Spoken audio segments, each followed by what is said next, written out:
Yes. Good. Yep. All righty, let's bring this select board meeting to a start. Okay.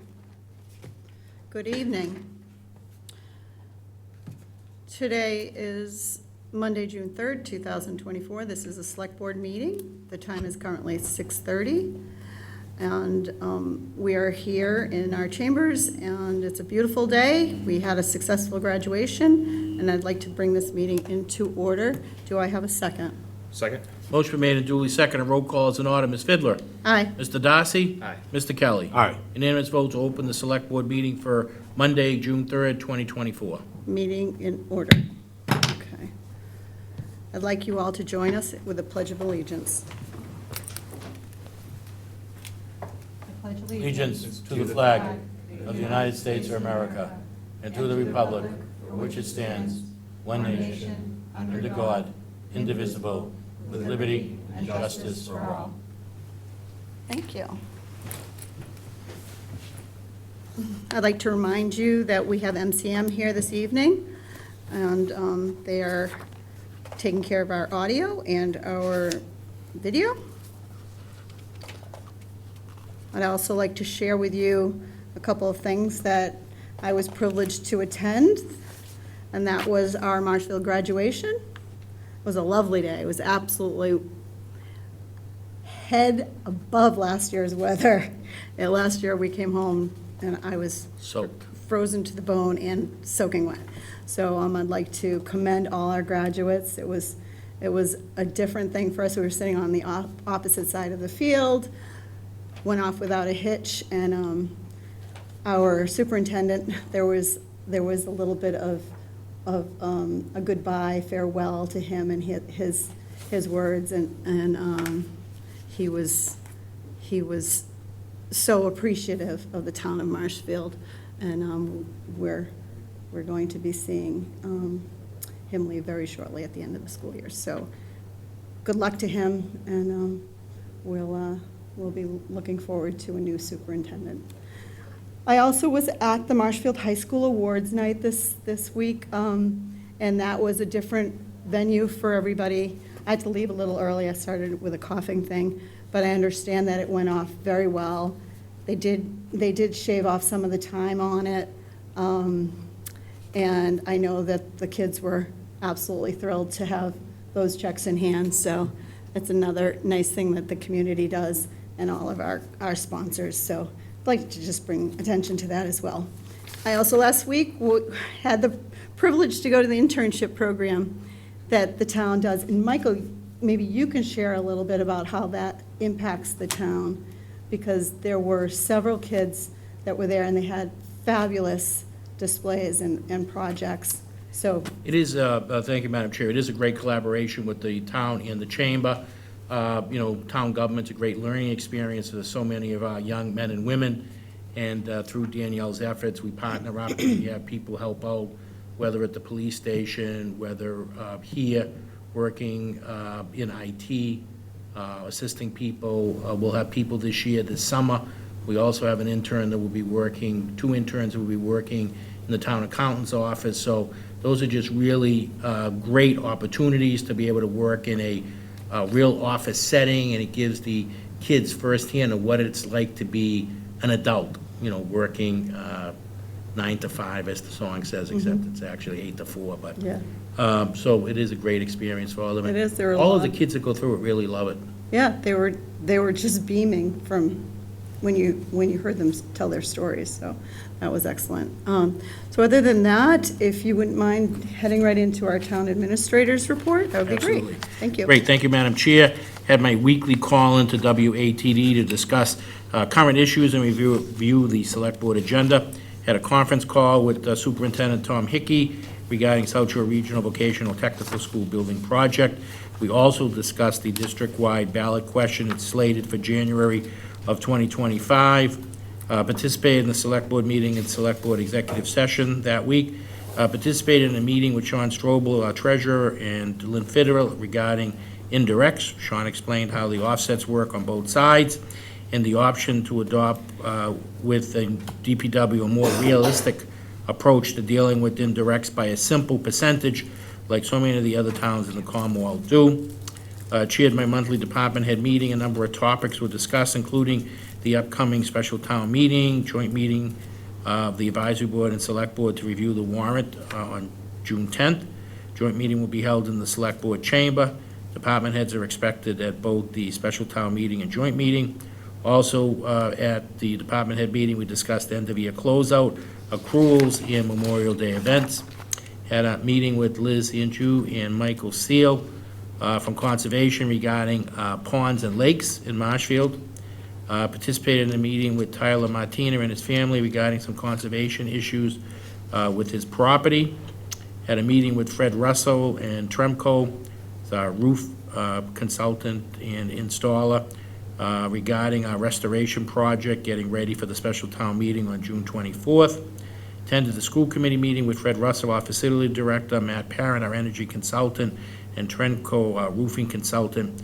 I made a presentation to the school committee regarding the roof restoration and installation of photovoltaic units on the roofs. I was joined by Jeff Davis from Tremco, who also made a presentation of the roof project for each of the individual respected schools.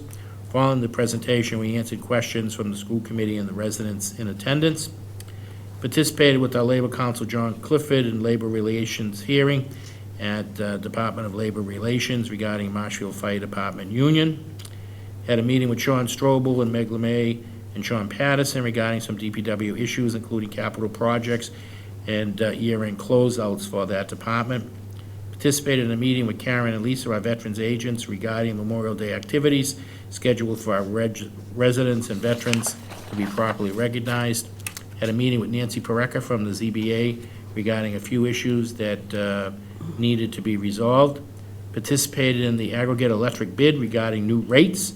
These new rates for everyone that's on aggregate electric will go into effect late January of 2025. More information to follow, but people will be very happy with the rates. Meeting with Fred Russell to review our ongoing maintenance projects townwide, including new bathrooms and locker rooms for the men and women of the fire department at the headquarters, the Veterans Department renovation, Town of Canton's upcoming reservation, library bathrooms, and playground inspections and ongoing maintenance. Participated in graveside services with the Select Board on Memorial Day, including Marshfield Hills Parade, the Town Parade, ceremony at Veterans Park, followed by a brief ceremony at the DAV Island. Participated in the playground meeting to discuss the hiring of a company to inspect all of our playgrounds, to make recommendations of what needs to be done annually in coordination between the rec department, DPW, schools, and facilities. Make sure that we keep our playgrounds safe and well-maintained. Attended the Managers Spring Conference sponsored by the Mass Municipal Association regarding a number of topics affecting managers that included a roundtable discussion on hot-button issues, including recruiting new managers, retirement contracts, crisis communication with Castle Group, emergency management, legislative updates, strategic plan, and labor law updates from Dean Moskis. Joined our veterans agent and assistant veterans agent at the funeral at the Bourne Military Cemetery for Staff Sergeant Brian Adsit. Brian was only 36 years old when he passed away, leaving behind his wife and two very young children. Thanks to the dedication and hard work of our Veterans Office, his wife Heather is now considered a Gold Star wife entitled to full benefits. Working with Acting Chief LaSalva and outgoing Acting Chief Hawking regarding the transition on June 1st. Acting Chief Hawking is returning to retirement, and Deputy LaSalva became the Acting Fire Chief. Preparing the warrant with the help of Kate and Jenna. The warrant closed at 4 p.m. today. Warrant will be available later this evening or tomorrow morning. There will be only 2 warrant articles, the school roof restoration project and a private petition article. I'm happy to report that the Army Corps of Engineers completed the cleanup from the dredge last week to make the harbor entrance safe. Cleaned up a few of the high spots for all of our commercial fisheries and pleasure boaters. Commonwealth Ramp project is just about complete, not without its challenges. Special thanks to Harbor Master DeMeo for getting this project completed just in time for the busy fishing season to get underway. I'm working with Rep. Kearney to get our liquor legislation enacted before the end of the legislative session on July 31st. Legislative Committee has requested a map where the requested licenses would be distributed, and I want to Give special thanks to our planning office, Greg and Karen, been a huge help with generating the necessary map for the committee. I'm also trying to get our other piece of legislation, our home rule petition, on the governor's desk to get that signed also. That is my report. Thank you, sir. So we're going to, this evening, we have one of our action items that will be postponed, and that is, excuse me, apologize.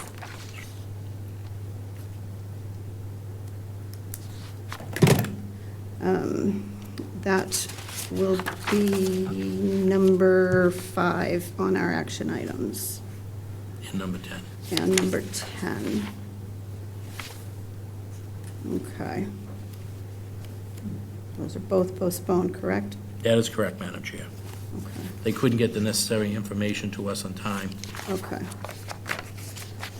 And, okay, well, let's start in with our appointments this evening. We have a very exciting honorary citizens recognition. Why don't you come up and join? And just take a seat.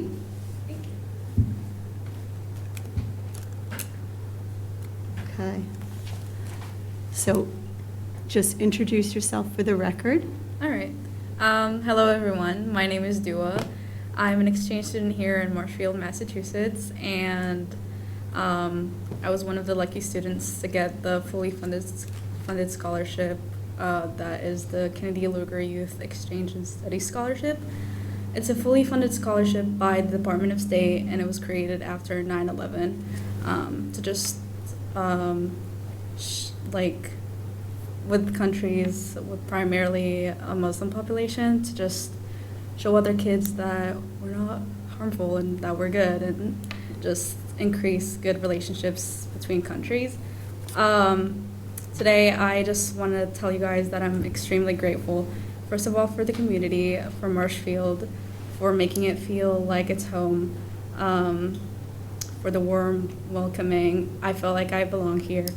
Whenever I go somewhere, the neighbors are extremely nice and curious about my culture, and it was really fun and like good for me to share my identity, and also for my school, Marshfield High School, and my teachers and my guidance for guiding me and helping me with all the struggles I had, the technology and stuff. I wasn't really used to it. Yeah. That's all I Thank have to you. say. So I just want to share with you, because the exchange student from Morocco, Africa, Mhm. that is Yes. so cool. Uh-huh. And we are pleased to have you here with us this evening. And you and I and Mhm. your host grandma Yep. had the opportunity to speak. We Yeah. spoke for probably a half an hour about this and that, and it was just lovely to have that kind of conversation back and forth. And we shared how curious you were and how people were so curious about Yeah. you, and how you came to be here in part of the junior class of Marshfield High. And you honestly smiled through the entire thing and explained the difference in your culture. You also explained the importance of our library, correct? And Yep. you spent some time with the library and how that was different than what you How it is experienced at home. Sure. Right, but I am personally impressed by you. So, and that's saying, because you're from another country, you're here, and you're just so positive about being here. Your spirit, your communication skills, and your dedication to learning, and your willingness to explore. You're committed to bring back what you have learned to help strengthen your community at home, correct? Yep. Correct me if I'm wrong. That is true. But that's pretty much what we talked about. Yeah. And you have that MHS pride, right? You probably figured it out in the first few months, so I could see that as well. And that is impressive. And you understand the importance of sharing your clear and honest perspective, especially about our town of Marshfield, and how this is a model worth sharing. So because of those reasons, I'd like to commend you and welcome you to our town as well. So if it's okay, do you have any questions? Just one comment. Sure. If that's okay. Sure. So, I mean, just being you for a few minutes, you have me sold on anything you want to do in the future, so. Exactly. Yeah. Anything, Eric? Yeah, this is all new to me, so excuse me, I'm trying to learn it myself, but I don't know if you could answer this or not, but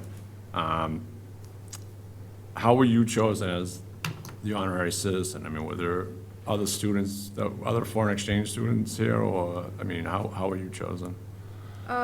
Well, here in Marshfield, as far as I know, there are no other exchange students. You were the only one? Yeah. Okay, that would answer that question then, I guess. All right, I appreciate that, thank you.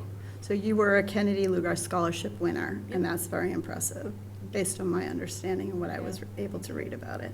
So if it's okay with, I'd like to take a short 5-minute recess, and we'll take a picture, and then we'll resume, okay? May I make a motion to take a 5-minute recess? Do I have a second? Second. Motion been made and duly seconded. Roll call is in order. Ms. Fidler? Aye. Mr. Darcy? Aye. Mr. Kelly? All right, Unanimous vote for a 5-minute recess.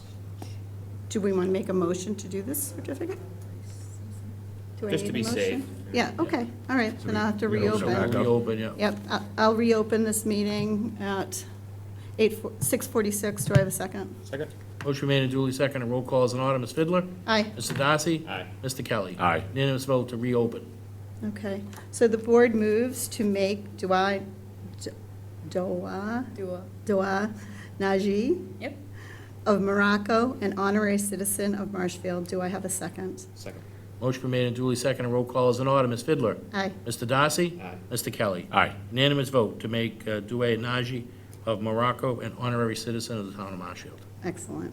Okay, I'd like to make a motion to take a 5-minute recess. Do I have a second? Second. Motion been made and duly seconded. Roll call is in order. Ms. Fidler? Aye. Mr. Darcy? Aye. Mr. Kelly? Aye. Unanimous vote for a 5-minute recess. Excellent. So come on up. All right.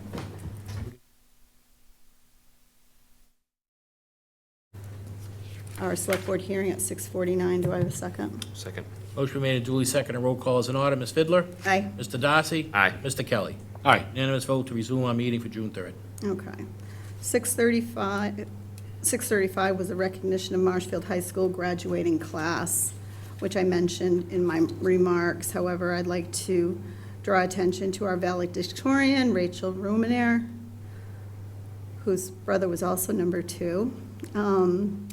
And she is one of triplets, which was something else. And our class president, Suman Jion, and our scholarship recipient this year from the select board was Andrew Robbins. So I'd like to commend them and wish them the best of luck in the future as they depart Marshfield High School. Big things ahead of them. Anybody like to say anything else? Sure, I was there on Saturday as well in the wicked hot bleachers, but I Yes. couldn't believe that there were 2 sets of triplets I in know that it. class. One of them were my cousins. No. Brian and Sean and Kyle Behan. Really? Yeah. Mm-hmm. And last year, they had triplets as well, and they Yeah. joined the service, as I recall. Yeah, So funny. it is. I know, it's cool. And the exceptional students, that all these folks, I just was blown away. Actually, the woman that had the speech and talked about all of her idiosyncrasies, Mhm. it was cool. Anything you'd like to add? Congratulations, everybody.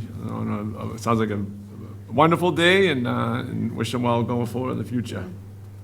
Yeah, excellent.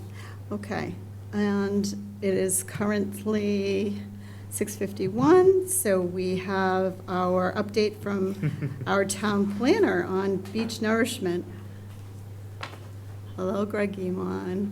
Good evening. Thank you And for I brought coming. Leslie with me because Hi, I figured Leslie. you How might are have you? some questions. Usually you're on this end and we're out there, so welcome. Identify yourselves for the record, please. I'm Greg Guimon, I'm the town planner. And Leslie Fields with Woods Hole Group. So we're here because we've gotten a little over 1/3 of the designed beach nourishment in place this past winter. We are asking the select board if there is free cash available in the fall to fund a possible another 1/3 of the designed thing for the Bay Ave ramp area.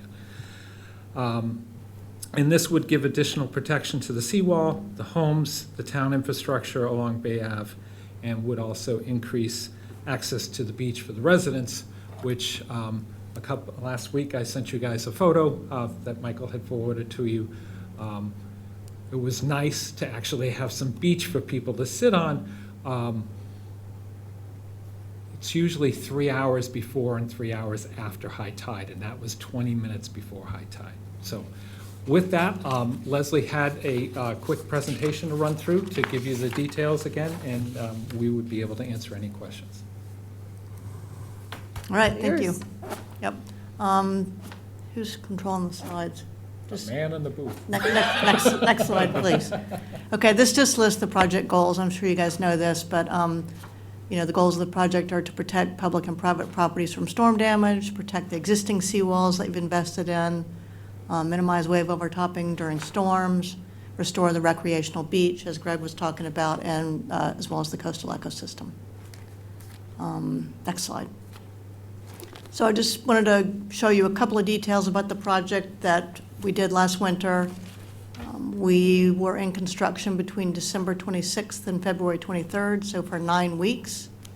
We placed a little under 86,000 cubic yards of material. The project was shared between the towns of Marshfield and Duxbury, so we placed 30,778 cubic yards in Marshfield, which equals 36% of the total volume that was placed. And then we placed more in Duxbury because it's a much longer footprint. There they got about 64% of the total volume. And you can see in the photo on the left, the arrow that's sort of shaded in yellow is the area that we actually nourished. The area that's got the yellow dash line is what the designed footprint is. And so that design holds a total of 480,640 cubic yards. So considerably more than what we were able to place. And I've got the volumes there. If we were to build the whole project, Marshfield would get 84,977 cubic yards. I also wanted to remind you that project does require renourishment about every 5 years. That's based on our modeling that suggests that 80% of the material that we put in the footprint has moved sort of to the beaches on either side or a little bit in the nearshore area outside that footprint. And so once that 80% loss occurs, then we recommend coming back in and doing the renourishment. That's sort of an engineering rule of thumb. And so our modeling showed that happens on this project about every 5 years when we build the entire project, both Marshfield and Duxbury. All right, next slide, please. As far as construction funding for this last year, Marshfield got a grant from CZM, from the Coastal Resiliency Program, of $1.2 million. You had a cash match of $350,000, plus in-kind services of probably more than $15,000. At the time I made this slide, I didn't have that number, but I think Greg probably would vouch that it's probably more than $15,000. DPW put in a lot of time putting together the bid documents and whatnot. And then Duxbury had a grant of $2 million with a match of $727,000. Next slide, please. So here's just a couple of slides, pictures, just real quick. So the top one just shows where we are within the footprint. The yellow dot is where these two photos were taken. So we're on the beach looking towards the Bay Ave ramp, sort of looking north, I guess that would be. The left photo was before the project. The right photo is after the project. So you can see the entire concrete ramp and the riprap stones on either side were covered by sand as of March 2024. Next slide, please. And then this is a little bit further north at Pearl Street.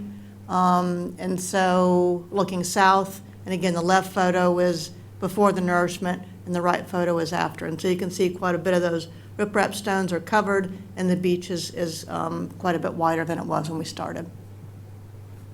Next slide, please. And I just wanted to remind you about Project Lifetime. I spoke about it a minute ago, but it's just sort of a plug to make sure you understand that you can't build one of these nourishment projects and expect to never come back and maintain it. You've got to renourish it. So this last winter, we built about 36% of the permitted project in Marshfield. We know because we didn't build the whole thing, the entire project, that sediment's going to spread a little bit more quickly as that beach sort of reaches equilibrium. So that material is going to go both to the north and to the south and into the nearshore zone. And so whereas our earlier predictions showed that we needed to re-nourish every 5 years, because we put less and didn't finish the entire project or weren't able to, we need to re-nourish more frequently to keep that beach healthy. So next slide, please. And just also a reminder that you should expect seasonal changes in the beach. So there's a wider high tide beach in the summer when the waves are bringing the material onshore and helping to build that beach. And then in the winter, that beach sort of disappears with bigger wave energy and erosion. And also that there's that sandbar that moves offshore in the winter. And that does help to provide some protection from wave energy and wave attack on the seawall. All this is just to say that incremental nourishment can really help to continue building and maintaining resiliency along the beach. Next slide. So funding and next steps. There is another CZM grant, RFR, coming out. That's the program that funded last year's nourishment. That RFR is due out any day now. The people at CZM are aware that the town may choose to file a grant application. Greg and I talked to them last week. They were encouraging the town to file this grant application. We think that they'd be due in early July. It does typically require a 25% match, and that can be both cash, combination of cash and in-kind services. So as Greg said before, I think we're hoping that the town can provide a match of around $325,000 to $350,000 that would get you about 1.3 or 1.4 million in grant funding, so that you could build another 1/3 of this project, about 30 to 35,000 cubic yards of material. We do know that the CZM grant program this year has a lot less funding than they've had in the previous years. They had a lot of ARPA funding. They don't have that this year. So it's possible that even though the town could ask for, 1.3 or 1.4 million in funding, they would get something less, which would mean that you just wouldn't have to use that match. I don't know what that does in terms of if you allocate 350,000 and then you don't use it. I don't know what that happens on your end, Michael, It but, stays in the general. okay, fund, yep. so if I think our approach or our strategy would be to ask for what you can afford, and, if we get all of it, great, and if not, then you'll use what your match is required. And that's all I have. Questions? I have a few questions. So will you just share with the board, I know Eric's new to us as well, the reasoning why we weren't, I know the money thing, we weren't able to reach the original design and nourishment for this beach? Sure, yeah. I mean, it's a combination of things. Funding for one thing. So, while the town did get $1.2 million in grant funding and Duxbury got $2 million, that still wasn't enough to build the entire project. That's one thing. And the other is timing. It would be really hard to build that entire project in one season. So we have some time of year restrictions where we can start, I believe, the beginning of November, but we have to be done by March 31st to protect the endangered shorebirds. So- Leslie, wasn't there a cap as well on the state funding? Yeah, side? yeah, that's true, yeah. So there was a cap of $2 million grant was all you could get from CZM. So Duxbury got the max. Marshfield, I think, came in either second or third out of all the municipalities that got funding. So we weren't even able to get all that we would need to build the entire project. So it was a combination of factors. Okay, so in the process, I know that Michael and Greg and I, and probably a lot of folks were watching these hurricanes come in, and you just explained pretty easily that the winter is a tough time for our beaches and we were putting down sand during this period of time, which is the way it's done. We go now and we look at the beach, it's fabulous. So my point is, I understand that we didn't meet the benchmark of the original proposal for what we needed to do. I understand where the cubic yards lie right now and what we need to do. So how do you determine what the point is? So I know that we said 5 years and now we're looking at 3 years, and how do you engineer that benchmark for timing when we would need to redo this? A lot of it will be done through surveys. Okay, And so we know what we put down last time, this last winter.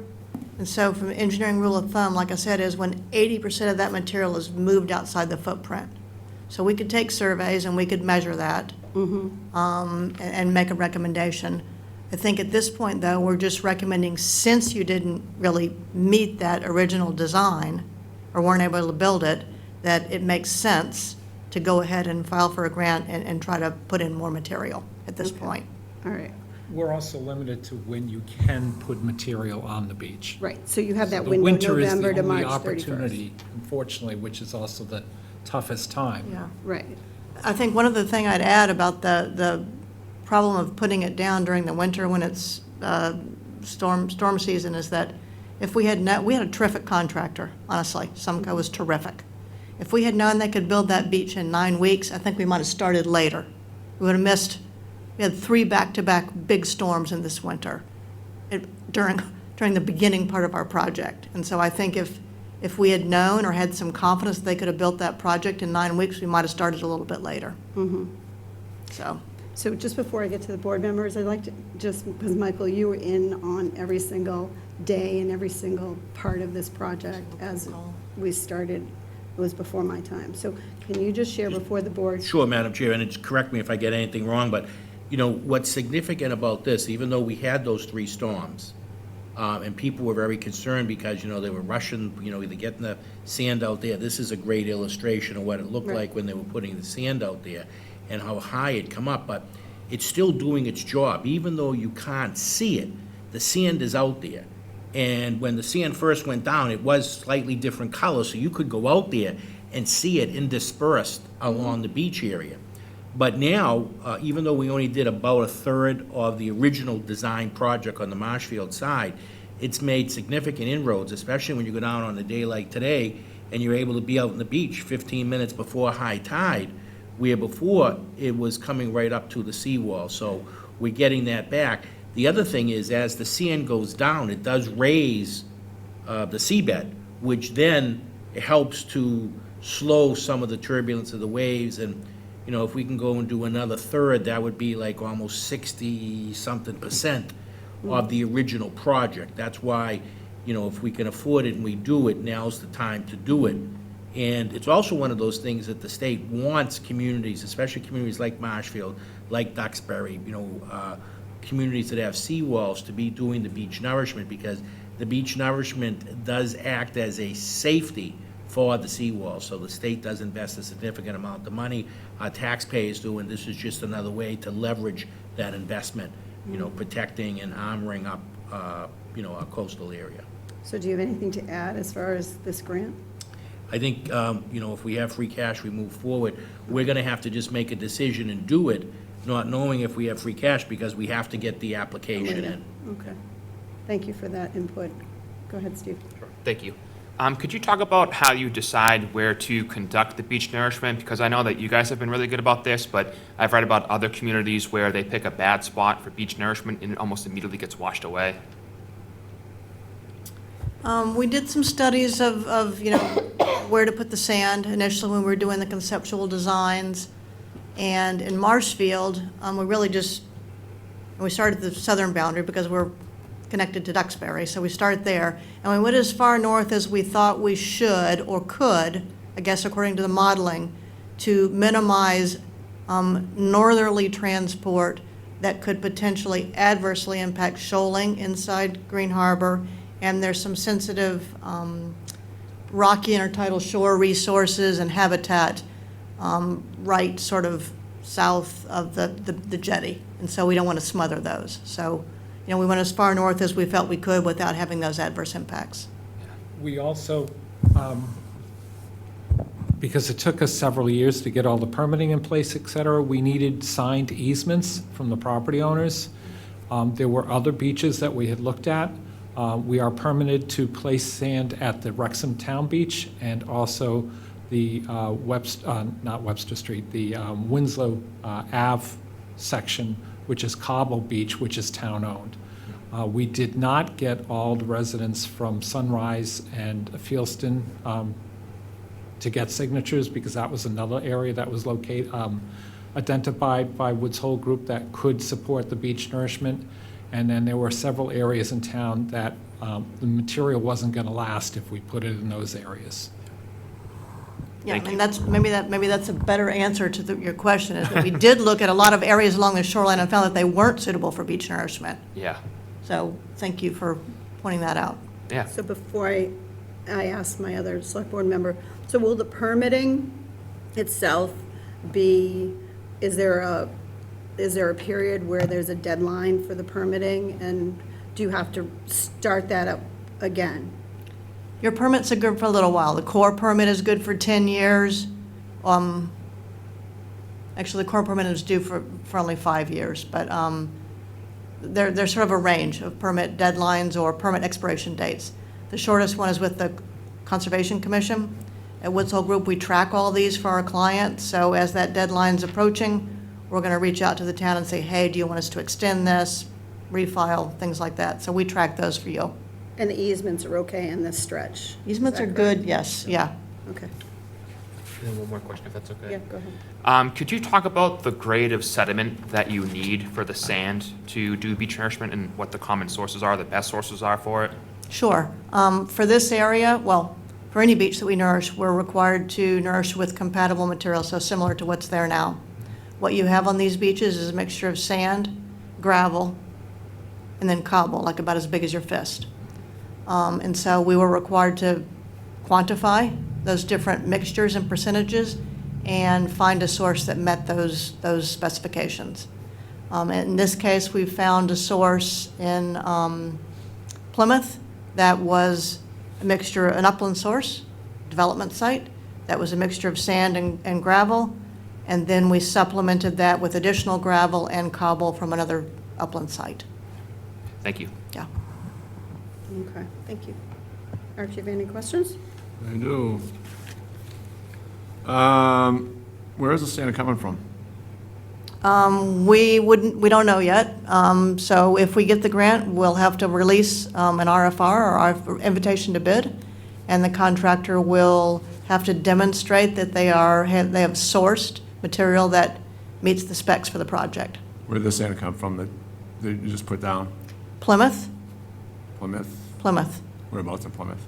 It was a site off of, and I'm going to forget the name of the road. It was a site that's used to belong to the Pilgrim Nuclear Power Plant, but it was not associated with the actual plant. It was more of a sort of a training facility, probably 3 or 4 miles away from that site.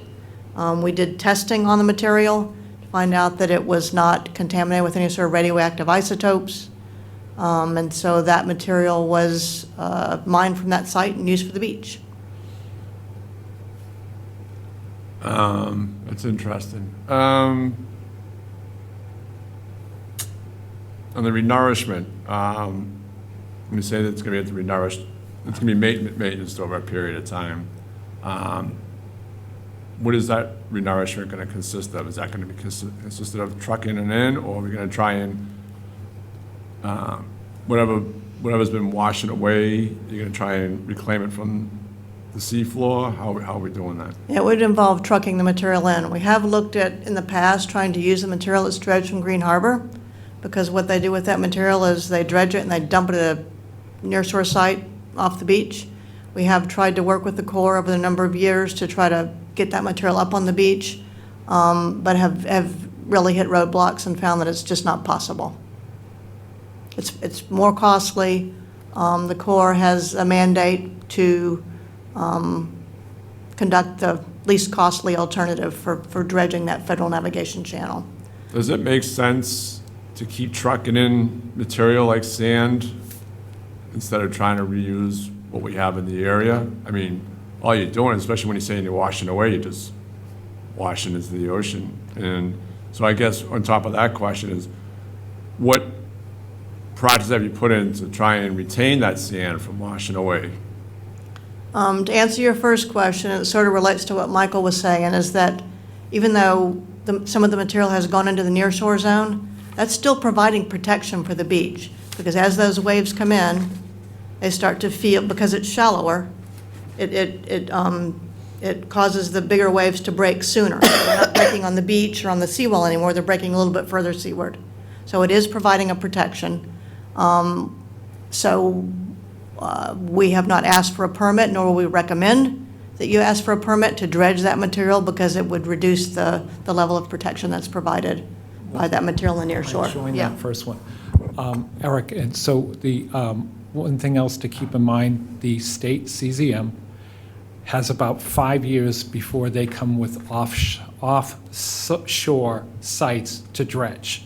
That would be a preferred method of doing it. That's how it's done in North Carolina and Florida. I've seen it in Florida. They have huge pipes and they're just piping the stuff in.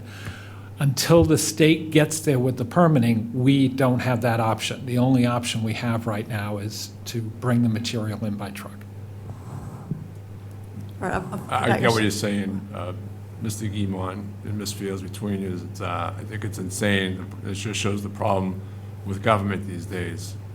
So you're saying that the sand will wash away, but it'll stay in the area. So when you're saying it'll stay in the area, is it staying in the area of Marshfield, or is it going in a certain direction, say further south, going north when it gets washed away? So I mean, is it actually staying in the area? It's just being dispersed to another area, I guess you could look at. Yeah, but it's staying in the general area. So we know from our modeling that there's a longshore sediment transport, what we call a nodal zone. And north of that nodal zone, the sediment transport goes to the north, and south of it, it goes to the south towards Duxbury. So that nodal zone is somewhere around the town line, a little bit south in Duxbury. Sometimes that material is going north towards Green Harbor. Sometimes it's going south towards Duxbury. So it's going to the north and south and then moving into the near shore when you have really big waves. So when you're saying going north, could it actually head towards, especially when you put this down, could it be heading towards Ocean Bluff? That far? Probably not. 'Cause I do see, I've been out there, and I do see, it seems like the sand is coming back there. Ocean Some Bluff is phenomenal north of the, yeah. On the other side. Yeah, no, Yeah. I don't see any sort of mechanism for sediment transport to go from here around the harbor, around the bluffs to Ocean Bluff. All right.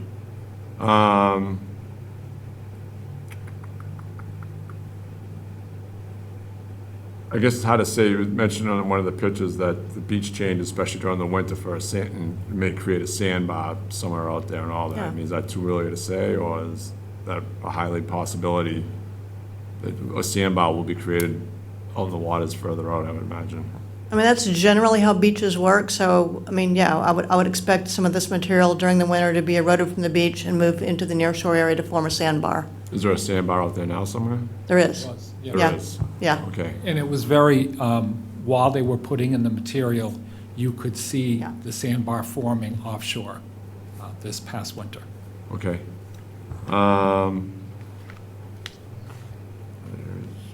I think you mentioned other areas, oh, I know it is, other areas not suitable for nourishment. So I guess, what were the other areas in the town of Marshfield that you felt that were not suitable for nourishment? Yeah, help me with the names. So the Ocean Bluff area was revetment was recommended in that area because the sand material is too light and would move too easily. And also on Brant Rock, on the south side below Brant Rock, that lower section, the material, it's a rocky, both of them are rocky intertidal, so we couldn't put the material there anyway because of CZM, but also because of the currents and stuff due to their studies, it wasn't gonna stay. It was like 1 year tops. I'll agree with that, and also another factor is it really, the water depths drop off pretty steeply as you go offshore, so that means a lot more material is required and a lot shorter longevity and the need to renourish much more frequently. Let me ask you this much in regards to, I would say, Ocean Bluff and the Brant Rock area. There is a beach, at least at Brant Rock, there is a beach now. Was that beach bigger in the past at Brant Rock? Are you asking if it has been bigger in the past? A wider width of a beach, you know, which is showing these days, I guess you could say. So every year, the beaches are gonna be slightly different. My daughter, who spends all her time off of Sunrise Beach, she says this year's been the best beach year in several years there. When you have material that you put in up in Humrock, in Situate, or at Wrexham Beach, like we did about 5 years ago, some of that material does head south to get to this area from there. So back before they armored Fourth Cliff, we had a lot more material for both Humrock, Wrexham, and Sunrise, Fieldston, all the way down. Once that got armored, and once you had seawalls in place, now we have no place for the material to come from. It's not coming from the shore. So what was happening is the beach was lowering and lowering. And the main difference you can see now on the beach at Green Harbor is that it's much higher. At low tide, when you're standing out there, you're probably 6 feet higher than you were before we got this material put in. All right, I mean, I will make it a point, maybe this week, to go out there and take a look at it and see what the progress is. Hopefully run into some people there and chat it up with them about it, but I'm not opposed to it, because I mean, I've always been a champion of getting more beach there, because one, it would protect the infrastructure of the town to break the wave before it gets to the seawall. I think the seawall, its purpose was not to break waves over the long road of things. But like I said, trucking in sand is a ridiculous idea in my mind. I actually think it should be coming from what was lost from the water and all that, to be pumped back on. So, other than that, all right, I appreciate the presentation, thank you. Thank you so much, I appreciate it. We'll revisit this again as you get further along and with this. So before you actually leave, so with this grant proposal, will they come back in front of us and we will, or they just move ahead with it?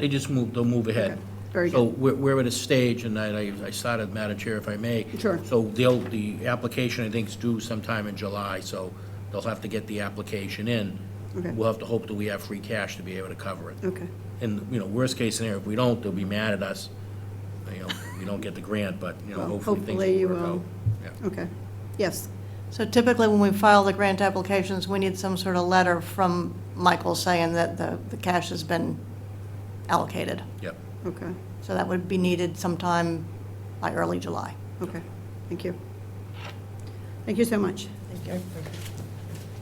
Our next appointment this evening was for Jack McDonald, village sign presentation, and that was at 7 o'clock. I'm sorry, we're running a little late, but welcome, take a seat. I was gonna, if you don't mind, I'm gonna point some things out to you. on the board here. Absolutely. So thank you, Madam Chair and Board, for allowing me to do this. Introduce yourself again. Oh, I'm sorry. Yeah. My name is Jack McDonald, Ocean Bluff resident, and I'm on that beach every day jogging. So, and it is in good shape.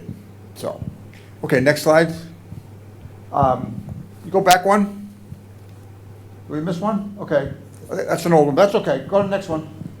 I'm a sort of a lifelong Marshfield resident. I go back from Blackman's Point in 1956, and I've owned three homes and a couple trailers, and so I've been around here a long, long time.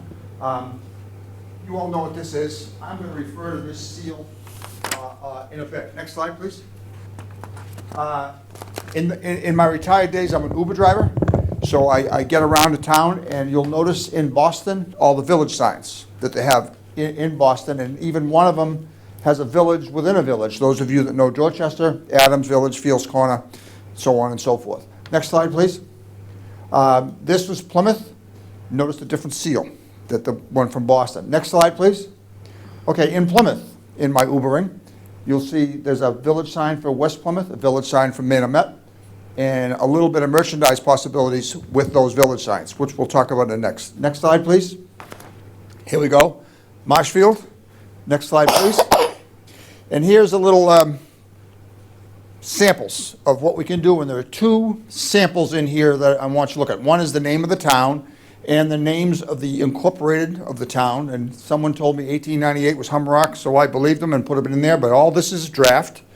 And you can see the amazing amount of potential for sort of recognizing and giving each of the neighborhoods, including the town hall, the town pier, a little bit of identity, and also possible merchandising and marketing down the road. In addition to this, you'll notice the different seals that exist here, and I'm going to get to those in a minute. Next slide, please.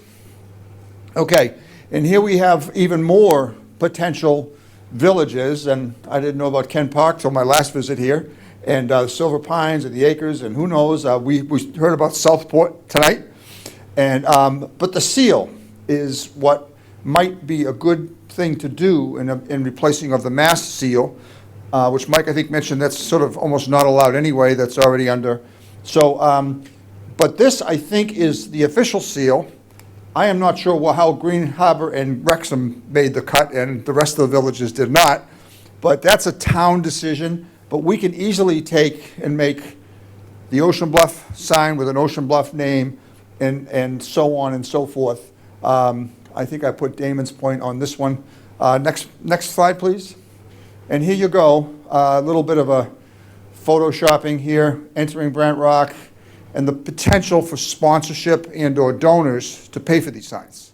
So this would hopefully not be an expense to the town. And again, down the road, when this gets mature, there might even be some significant revenue in the licensing here. Next slide, please. And here it is. I still, as a Brant Rock and Ocean Bluff guy, I'm assuming the line's around here somewhere, but I'm not sure. But what I wanted to say was, and as my thought while jogging on Ocean Bluff Beach about this project, it might even be good to start with one sign, one place, see what it costs, how it gets installed, who would sponsor it, and I would like to sponsor a sign wherever the board and the town thinks is appropriate. But this, it would be the location, the sign, and whether it be personal donors or corporate donors. A lot of the village associations, Brant Rock, Ocean Bluff, they all have their little neighborhood associations. Next slide, please. And as we talked about revetment here, and I think of, I grew up in the trailer park, but wouldn't it be nice to have one of these as you come in the town channel into the town pier? And that's why I just did that, sort of as a comical thing, but nonetheless, it could be identity for both the town. There's a lot of people that come in, as you all know, and they don't know where they are. They just follow the GPS or whatever they use on a boat. Next slide, please. And just a few discussion points. Obviously, the reason I'm here is to present this and have the town know that I would like to see it do it. I did a little Green Harbor General Store there. The cost, and thinking about it, and Eric has been a great help to me, you know, rather than trying to design something for the whole town, maybe we just do one or two, see how it goes, what the costs are, and not really get too wound up in a whole bunch of signs and designs. Future presentations, location, I think someone was telling me while I was talking about this, I think this Marshfield has 7 or 8 zip codes. I'm not sure, there's a lot, but where those lines are as you enter Brant Rock or enter Green Harbor or Fieldston, Wrexham, Marshfield Hills, but what would be the possibility of a second sign on, you know, let's say in my case, Plymouth Ave, Marshfield, Brant Rock, and other places. I noticed as we were talking about Bay Ave just a minute ago, as you get on Canal Street, there's nothing that says entering Duxbury, nor there's anything that says entering Green Harbor or Brant Rock. Two-sided signs, you know, we talked about that, you know, but one place, entering one, entering the other, the size and color, and the potential for donors. Next slide. And here is licensing, and my background is in college athletics. I worked in college athletics for 40 years. In Marshfield, it's almost like an athletic department that has a whole bunch of teams. And if you can imagine a college has 25 sports teams, Marshfield has almost 25 village signs. And the potential for licensing, revenue, or just flat out exposure, people are proud to be from villages, not only from Marshfield, but from the village they live in. But this has some potential that would be, not for a discussion for this, but it's down the road. Next slide, please, Colin. And thank you. That's my grandson on Sunrise Beach. So, but I want to say thank you for allowing this. And again, as I think more and more about it, maybe we start simple and small and see what goes. And all of a sudden, if we did one in Fieldston, someone's going to say in Ocean Bluff, well, why don't we have one of those? And we put a donor sign or a sponsor sign, whatever. But that's something that, and Eric, I got my notes into the DPW. they're on my list, and Amy and Sean. So, so anyway, any of you have any questions regarding sort of promoting the town of Marshfield? And I had, this would be the size that we talked, I think in one of our previous meetings, Mike, that maybe this might look good on the walls of this building. So I'm gonna leave that with you. But that's it. Okay, thank you. Okay, well, thank you for having me. So, as you know, you have a bylaw, signed bylaw that you have to adhere to. And that signed bylaw is going to dictate whether or not this will work. And it appears to me that you mentioned that you already had spoken to our other select board member, that the bylaw itself has it specifically that the owned or installed by the Board of Public Works and may be erected on public ways and traffic islands at the entrances of the town by said board with the approval of the select board. So my concern with this is that every location will have a sponsor and an advertisement for whoever it is. And the size of that, I don't want that to impede, or this is just how I feel about it, or become more impactful than entering Marshfield. That's just how I feel about it. That's why it's smaller. Yes. Or it could be a different color, as you saw in Plymouth and But Boston. I'm with you on, starting small and seeing Yeah. how it goes, and not just getting carte blanche to just go on. Oh, yeah. No, I don't, You seem like a nice guy, and you seem like you've definitely done your homework here, so, there's still homework to be done. no question, and that's really why I'm here. Yeah. Is this possible? Yeah. Yes, no? Yeah, If it is, the bylaws and the Yeah. rules and the cost, that's why I'm here, and I'd be glad to help and glad to donate and glad to do any, the seal, sort of, I don't know, like college seals. And I've been told many, many times, you don't mess with those. That's, and that's even the Marshfield seal would seem to me would be nice inside of these signs to not only entering Brant Rock, but Brant Rock's part of Marshfield. But I would let you, Mike, the board, let me, or I'm gonna meet with DPW, just I guess the cost. yeah, I it mean, seems like maybe- there seems to be a few things that No need to question. be worked out, correct? No So I'd question. suggest that, we give you a little bit of input here Yep. and perhaps come back. Yep. Yeah, I don't know what, like you say, next steps would be. Yeah, let's I mean, just see what my friends here have to say, and I'm Okay. sure Michael has some input as well, because I Okay. know this is not the first time this has come, I don't think, anyway. But, do you want to add? Michael? Jack was great. He came in, we had a meeting with Andrew, who's our zoning person, just to talk about the signs, and, he explained about the Chapter 305 zoning bylaw, Regulation 702B3, and how it sort of has to conform to that.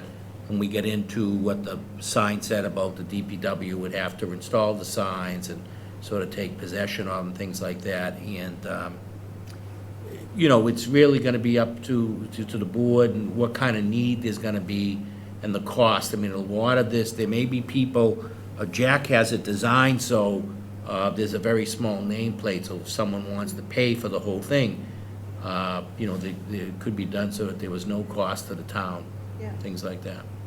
which is terrific. Sure, thank you. So, Jack, what is your average rating as an Uber driver? Average rating? Yeah, There's Oh, always- God, 4.8999 or something like that. pretty good. I can't tell you how much I love Uber. I bought the electric car, I put solar panels in the house. Nice. And again, I've always wanted to help market Marshfield. I adopt a sign across the street from Peter Rigel Park. It's in my mother's name, Yeah. because I'm the oldest of 11 children. So I've been, not a real townie, but sort of, 60-plus years. Yeah, totally. Yeah. No, I love your energy and your passion for this project. I think it's a great idea to kind of make our different villages stand out and pop a little bit as people drive by. as well as other sections of town. So I think it's a fun idea too and a great idea. And, you know, I would be happy to move forward with a vote just because whatever the final design is, we still have to approve it. So we're going to communicate a lot along the way. And the building commissioner would have to approve it as well. So, you know, and it seems like you're reaching out to DPW, working with them. So I think we can kind of, like you suggested, work through this incrementally, do a couple signs first, one or two, and kind of learn along the way. But I feel like there's enough here where we can move forward. And again, like we still have final approval. So I'm comfortable with you kind of moving forward. Here's what you're thinking. Here's the design. Here's the first one or two that we want to do. And I'm sure the Chamber of Commerce would be happy to partner with you too, to find sponsors for the different signs and maybe move this along a little bit more quickly. So, you know, I'm happy to connect you with them if you're not already. But no, I love this. Thank you. Thank you. Any particular ideas on color? You know, if you saw the Boston was blue, Plymouth has some camouflage, a bunch of colors, and I didn't know, just to protect the identity of the Marshfield sign. But I could, you know, I had green, I had yellow, and I had white. You know, obviously the town colors are green, but that could be. I don't want to come back and have green when you guys haven't approved it, or, you know, who would approve a color? You know? Yeah, it's probably maybe some meeting, some like one-on-one or whatever meetings we would Okay. have before an official meeting like this, and we can just hammer it out, and then once all the parties are happy, you know, then we can just, you know, do the official I'll leave vote. everything mostly as white right now, or there's a couple samples of yellow and green, but I don't want you to think I'm going off of my own picking colors and designs. No.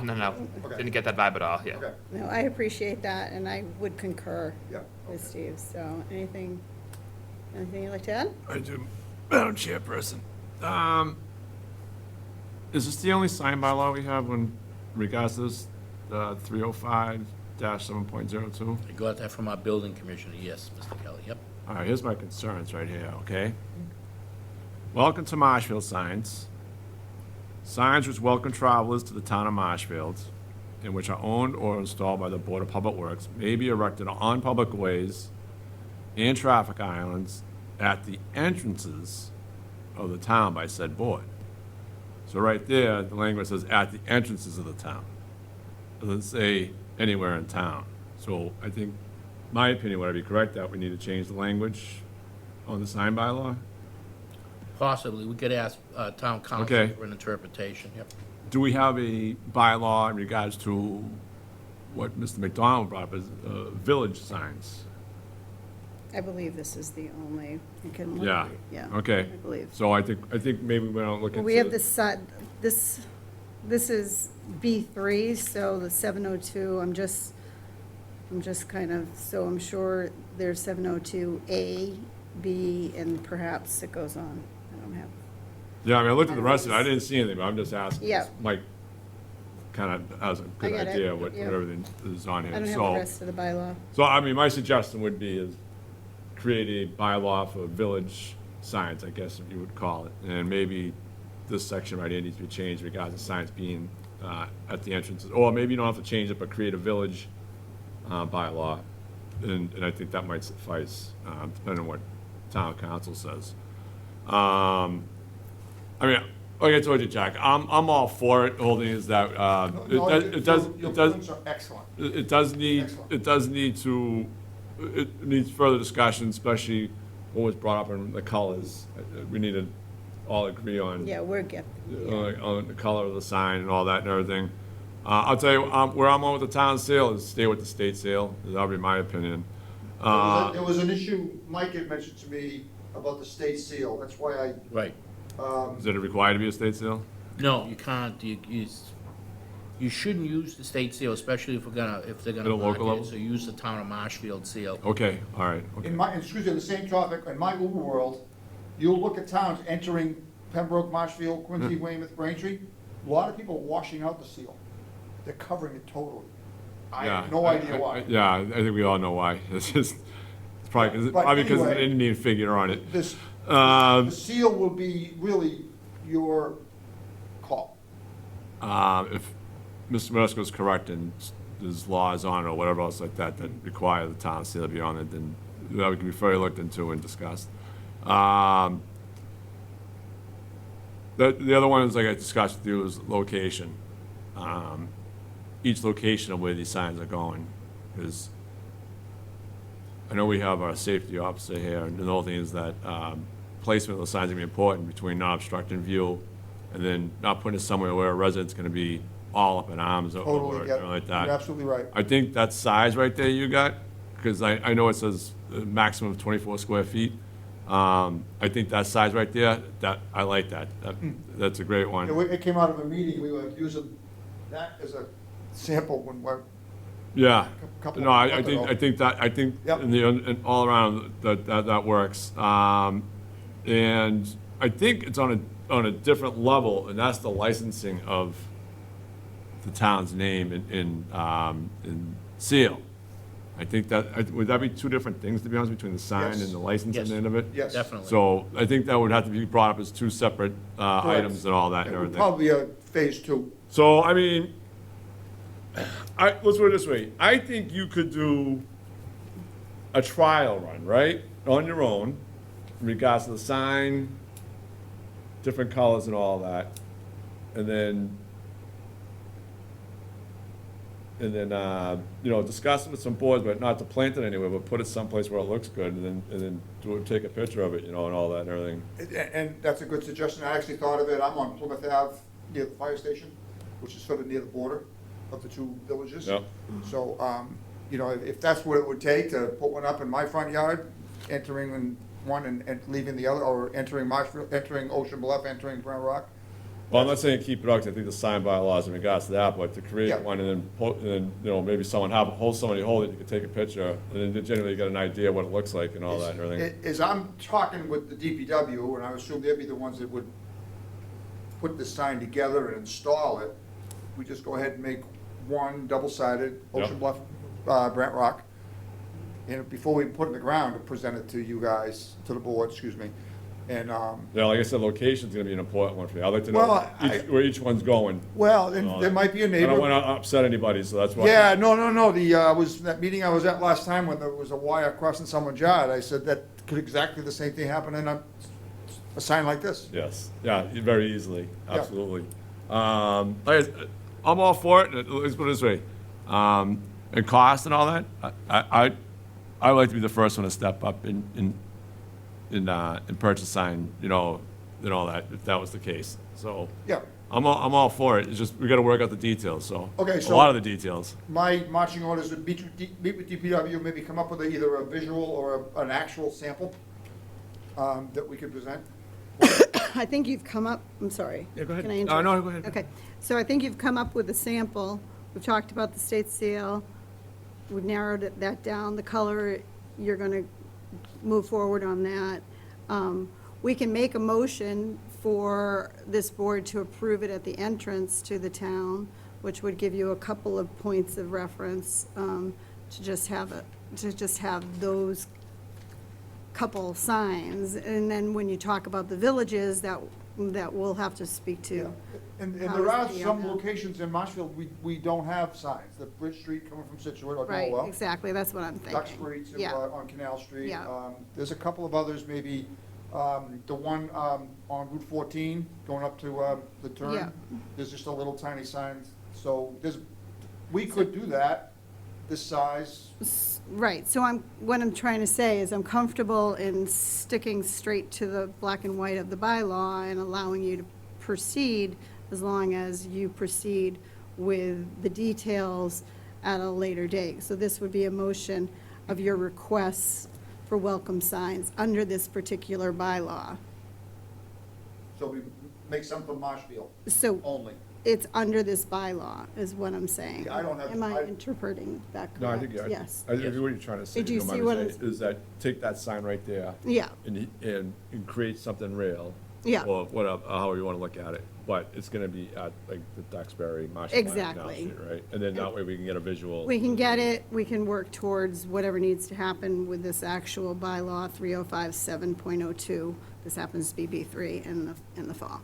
So I'd like to make a motion Can I to. just Sure. make one question or comment, if Sure, that's okay? yeah. So, Michael, just for clarification purposes, any changes to the sign bylaws would have to be from the planning board, is that right? That's correct. In the fall, or whenever It would have they to go to town determine it. meeting to be approved, yes. Got it, okay. And then, just for folks who are watching on Zoom or MC, Marshfield Community Media, they can see the audience. So Officer Officer Lucetti is our safety officer, and then Lieutenant Sullivan is in charge of many things, but amongst them, beaches and animal control. Oh, yes, I Yeah, he's appreciate making that trying- correction, yes. He's all about safety, but yes. Yeah, that is true. And he's patiently waiting his turn here, so. So with that being said, I would like to make that motion. So I would like to make a motion that the board moves to approve the request of Jack McDonald for welcome to Marshfield signs under Chapter 305 of the zoning bylaws, under general sign regulations, 7.02B3, welcome to Marshfield signs. Signs which welcome travelers to the town of Marshfield and which are owned or installed by the Board of Public Works may be erected on public ways and traffic islands at the entrances to the town by said board, with the approval of the select board. After receiving a permit, therefore, from the building commissioner, zoning enforcement officer, such signs shall not exceed 24 square feet in surface area per side and shall be erected so that no portion of the sign is over 8 feet above the ground level beneath the sign. Such signs shall contain no more than 3 colors and shall not be illuminated. Do I have a second? Second. Motion been made and duly seconded. Roll call is in order. Ms. Fidler? Aye. Mr. Darcy? Aye. Mr. Kelly? I do have a question in regards to what was just proposed. How many signs are you putting this at? We're just allowing this to Move forward. move forward with the, with this bylaw. Right. So I'm just Correct. questioning, like, how many signs are you allowing? Are you allowing to put We're a sign up? allowing allowing this individual to meet the bylaw, and he needs to do that with the verbiage of the bylaw. We're not limiting the conditions and the actual quantity of signs. So if I start with one, we're okay? You're gonna, if that's your choice to start with one, Yes. yes.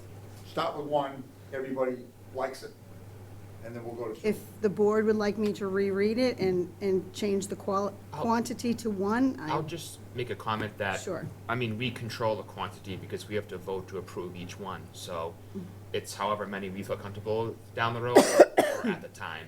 So we can have a meeting where we approve 1, we approve 3, however many we want, but we have to approve each one so we can control how many there are.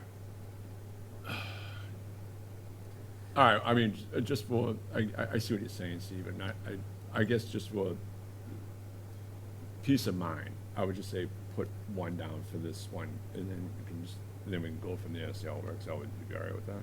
Just see how it goes. How many would you like to get for a trial run, Jack? First, to start, assuming this is a process, just one, Okay. because That's what I was, just, you have So I'll one. just reread the motion. go Sure. ahead. Yeah. And I will, just for the board and our administrator, if it says the board moves to approve the request of Jack McDonald for one sign, Yep, for one welcome sign to one Marshfield. welcome sign, okay? Mhm. We're just saying for one welcome sign, okay? I'm gonna reread it.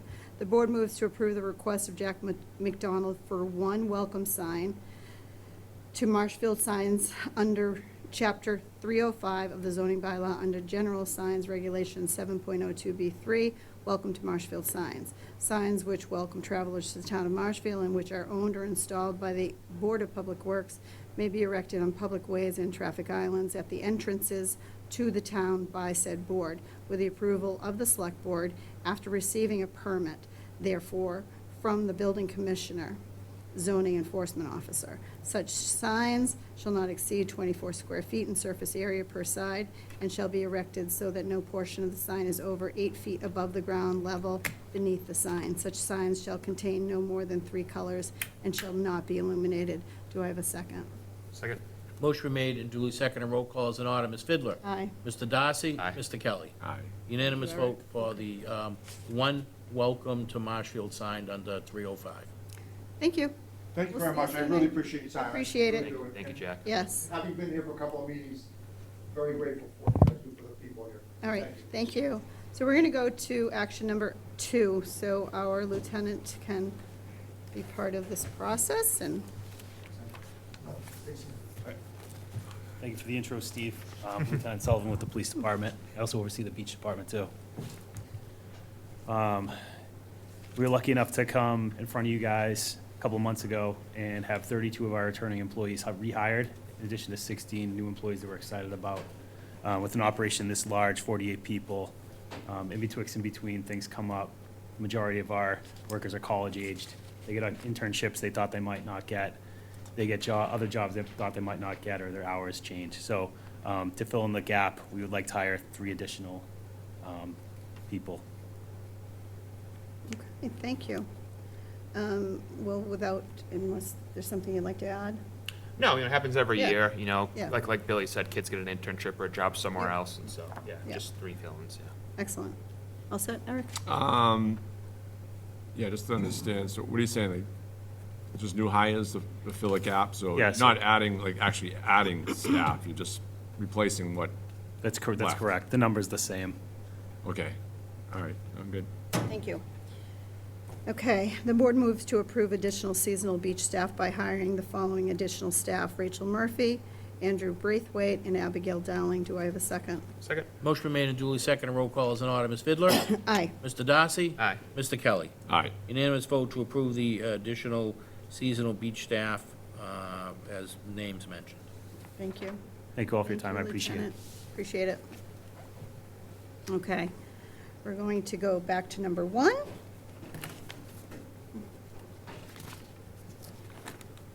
Okay.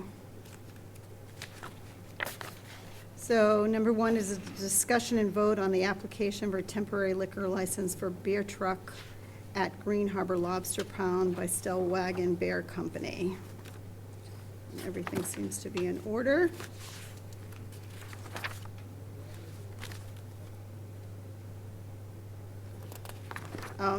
Michael, would you mind sharing with us the history here and how this has come to be? This, last year was the first year that they did it at Green Harbor. You'll see there's a little picture, if you're familiar with, how you pull in. They have an area off, down back, it says Beer Trailer Services. They have signs posted. It was pretty well designated last year. They're on Tuesday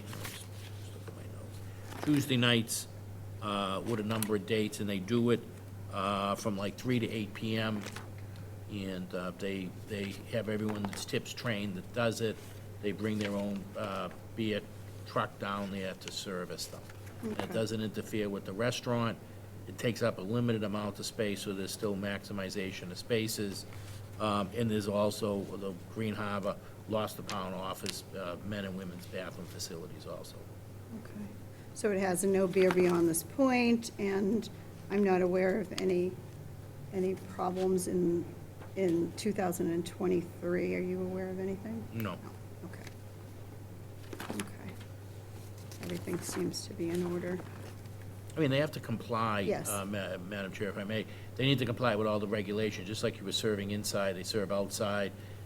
They have to have the area roped off. The reason it's roped off, they have to keep control of the area so that, people that are not in that area having a, beer or something, they can't be passing it to someone else that may be underage or something like that. So, they're trained, the staff's all trained, and they have their tips certification. Okay, would you like to add anything? It comes up every year. We've never had an issue, so good to move forward. Okay. Eric? I do. This is for multiple days, right, Mike? That is correct. How come we're putting in a one-day liquor license application? Because that's what it's called. It's a one day, but it can be for a number of, It's insane. yeah, Is that by the state law? yes. All right.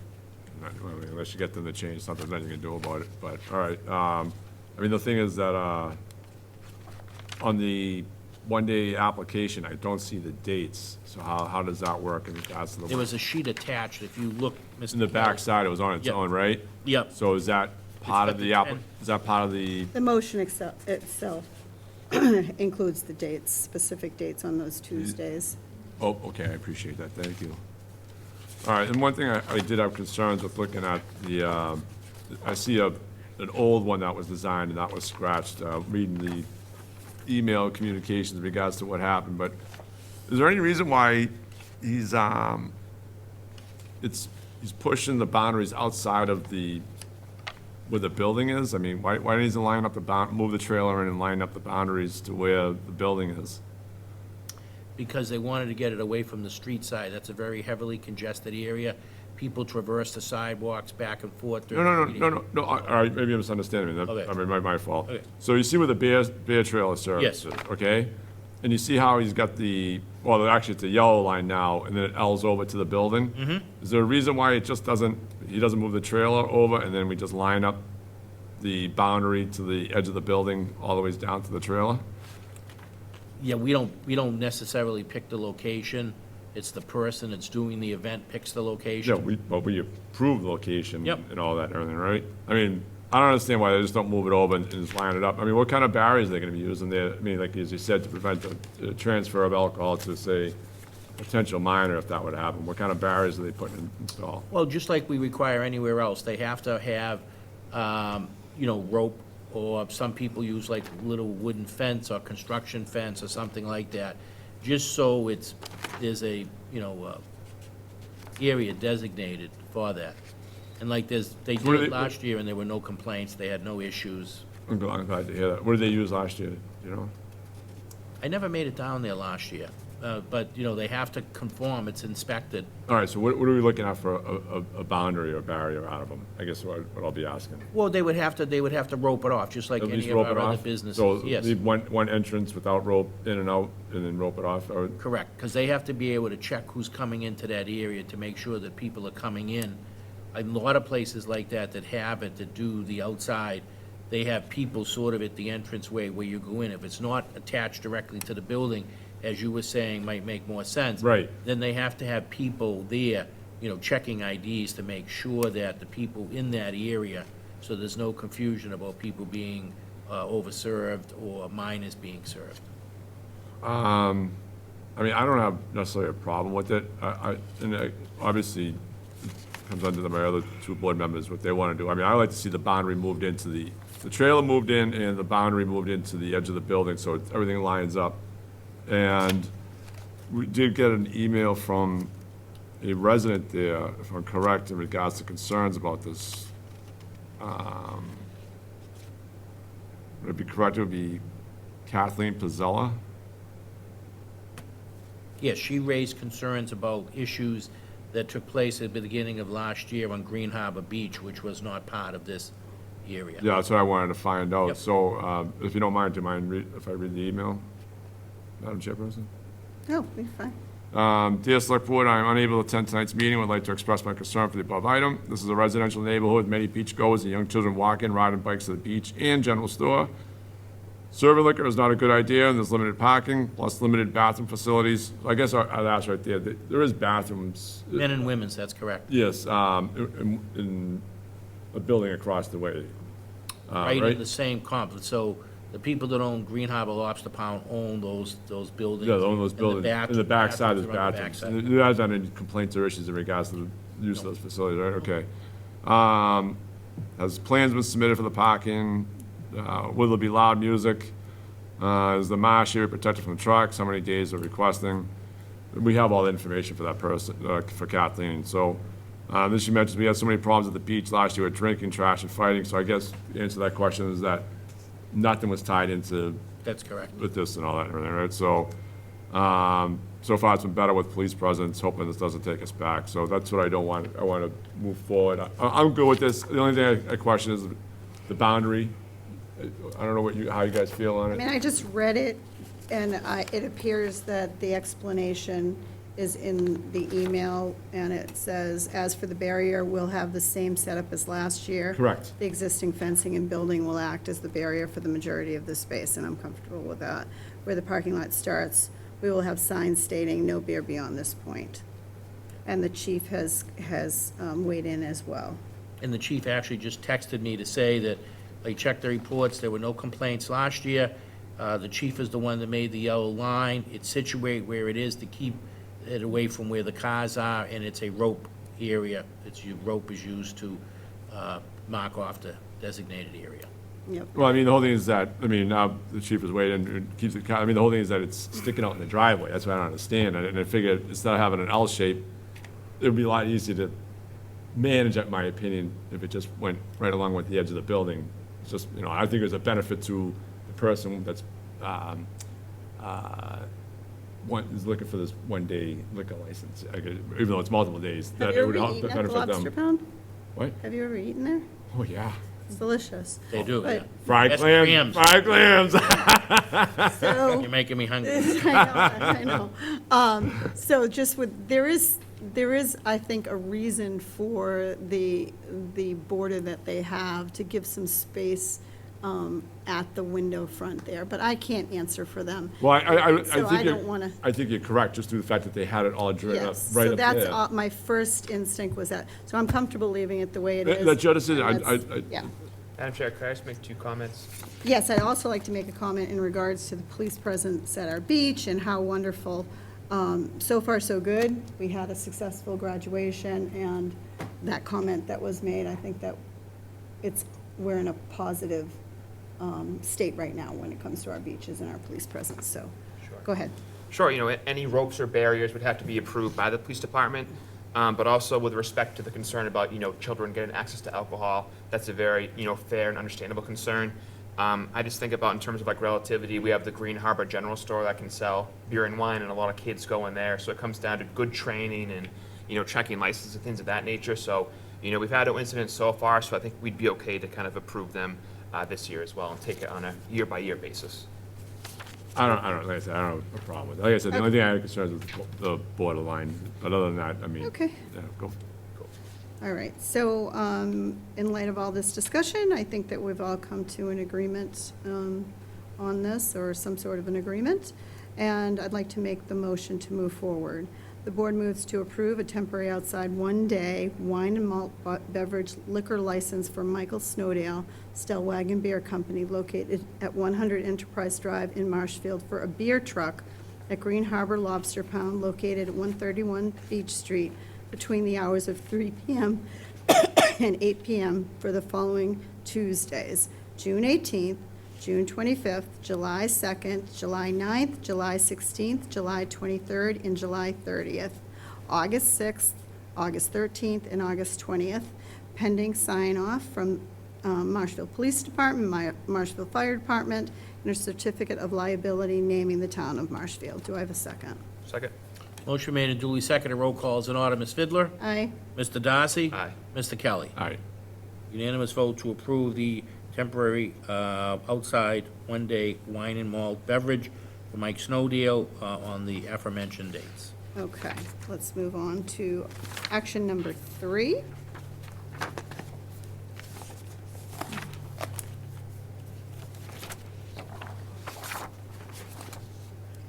Jeez Louise.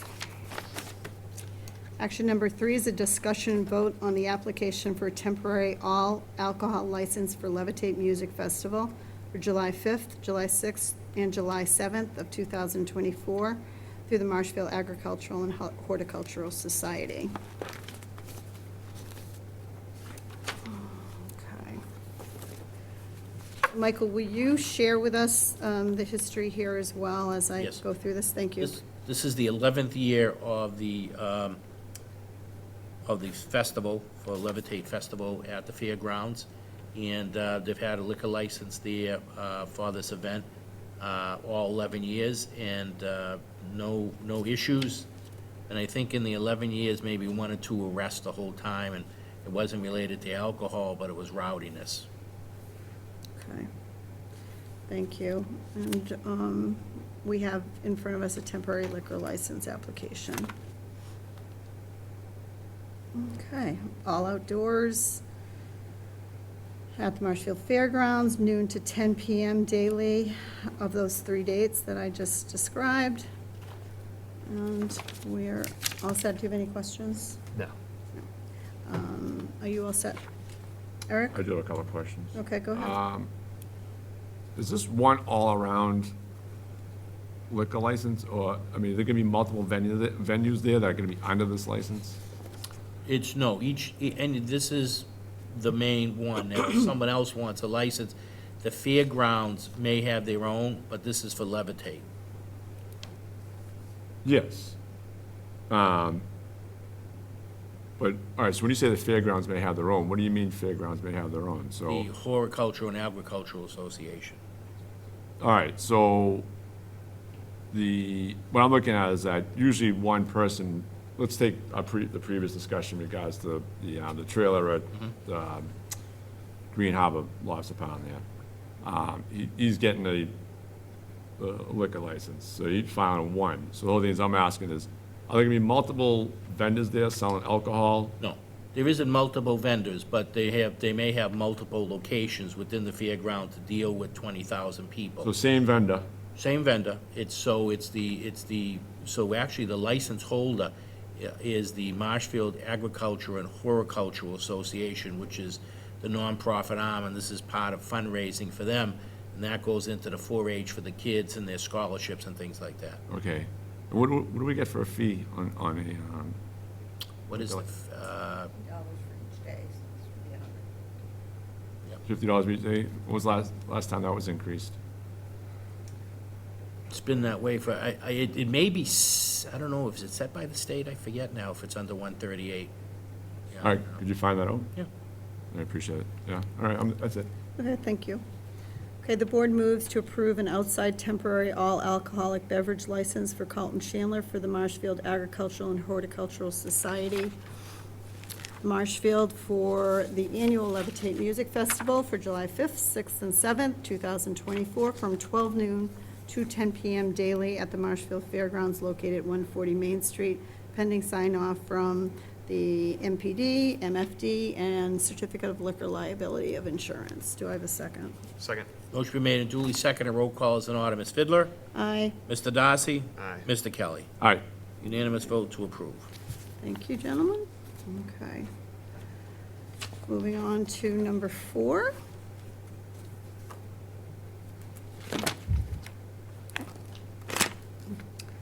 Discussion and vote on application for a temporary entertainment license and Sunday entertainment license for Levitate Music and Arts Festival. So this is the entertainment license. And I've looked at this as well. Any questions? Steve? No. So this is live music amplification system, estimated number of persons who will attend, 15,000 per day. And stages are covered on 3 sides, directed away from neighbors as best as possible, daytime family-friendly shows. Will there be a tent? Yes. Will there be food at this event? Yes. And it says we'll submit all tent building permits to the building department, and we'll submit all food permits to the health department. It's been signed off. And we have our license. And that's it. Okay. Any questions? No. I do. Okay. I guess on the same thing, one-day entertainment license, what it's called by the state, it's going for I have like my each day. What's the fee, you know what the fee is on this? 25, and the last time that went up? Yeah, You know, same I thing? think they're probably universal, but I'll check on this fee for you also. Yeah, I'm gratefully appreciative. So it's $25 a day, so it's $75 for the license. In my opinion, we can do better than that for the townspeople, yeah. Other than that, I'm good. Okay. All right, in that case, I'd like to make a motion that the board moves to approve an outside temporary one-day and Sunday entertainment license for Daniel Hassett of Marshfield for the Levitate Music and Arts Festival that will take place at Marshfield Fairgrounds on July 5th, July 6th, July 7th, from 12 noon to 10 p.m. daily. The festival will consist of 3 stages, food trucks, music, and art vendors. There will be live music with amplification system. Tents and food will be served. This is a family-friendly festival pending sign-off from MPD, MFD, and Board of Health, and the Building Department. Do I have a second? Second. Motion been made and duly seconded. Roll call is in order. Ms. Fidler? Aye. Mr. Darcy? Aye. Mr. Kelly? Aye. Unanimous vote to approve the outside temporary one-day and Sunday entertainment license for July 5th, 6th, and 7th for the Levitate Festival. Okay. Number 5 has been postponed, as I previously mentioned. Number 6. Number 6 is postponed. Right? No, number 5 was postponed. Yes. And number 6 is discussion and vote on application for temporary all alcohol license for Marshfield Fair, Oh, nice. August 16th through August 25th, 2024, with the Marshfield Agriculture and Horticultural Society. What are you all set, Eric? You figured it out? I think so. Okay. I was gonna check in here. I thought it was 6, but I probably wrong, I may have been wrong. It's number 5 was Discussion and postponed. vote on temporary convict license, liquor license. All right, I see what it is. Okay. So we're on 7? We're on 6. 6. So this is similar, this is temporary liquor license, Marshfield Agricultural, Horticultural for Marshfield Fairgrounds. It's at the location, that's the location of the event, and this is the description, is the annual Marshfield Fair, August 16th through 25th, as I just described. Okay. Event will be outdoors, license for all alcoholic beverages, and the liquor liability insurance is on file. Any questions, Steve? No. Any questions, Eric? No, I'm good, thank you. Okay, thank you. The board moves to approve outside temporary all alcoholic beverages liquor license for Carlton Chandler, Marshfield Agricultural and Horticultural Society for the Marshfield Fair that will take place at the Marshfield Fairgrounds located at 140 Main Street from August 16th through August 25th, 2024, from 12 noon through 10 p.m. daily, pending sign-off from the MPD, MFD, and Certificate of Liquor Liability Insurance. Do I have a second? Second. Motion been made and duly seconded. Roll call is in order. Ms. Fidler?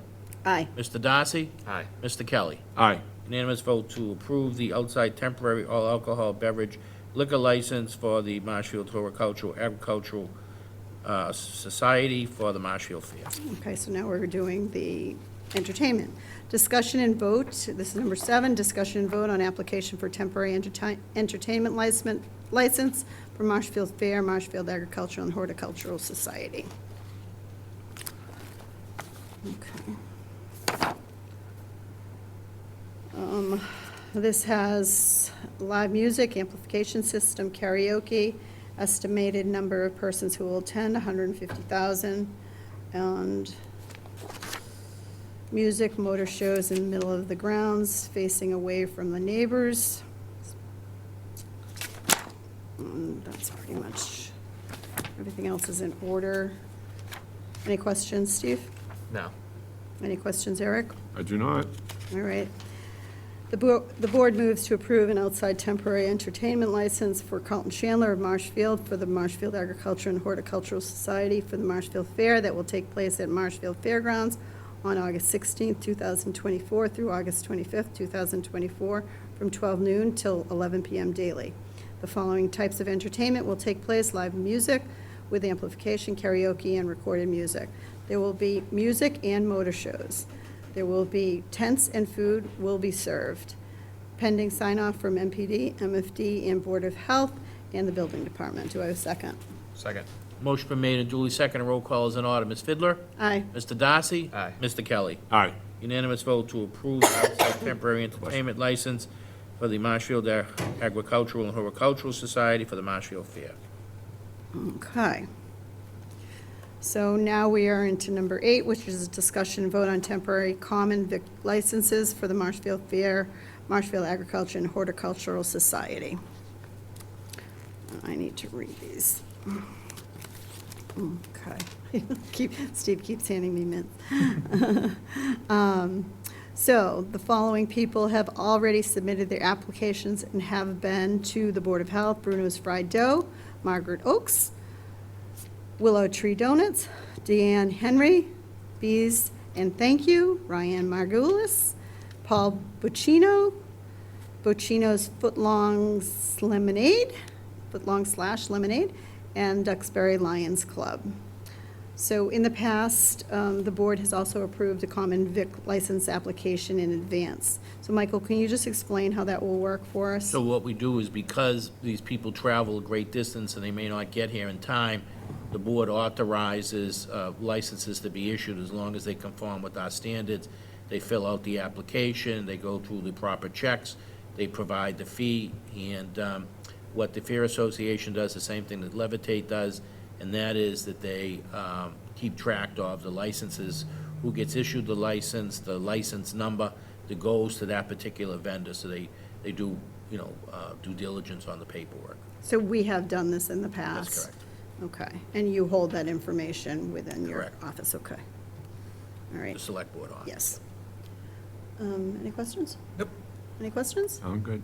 All right, so I'd like to propose that we do offer that as in advance, Absolutely. okay?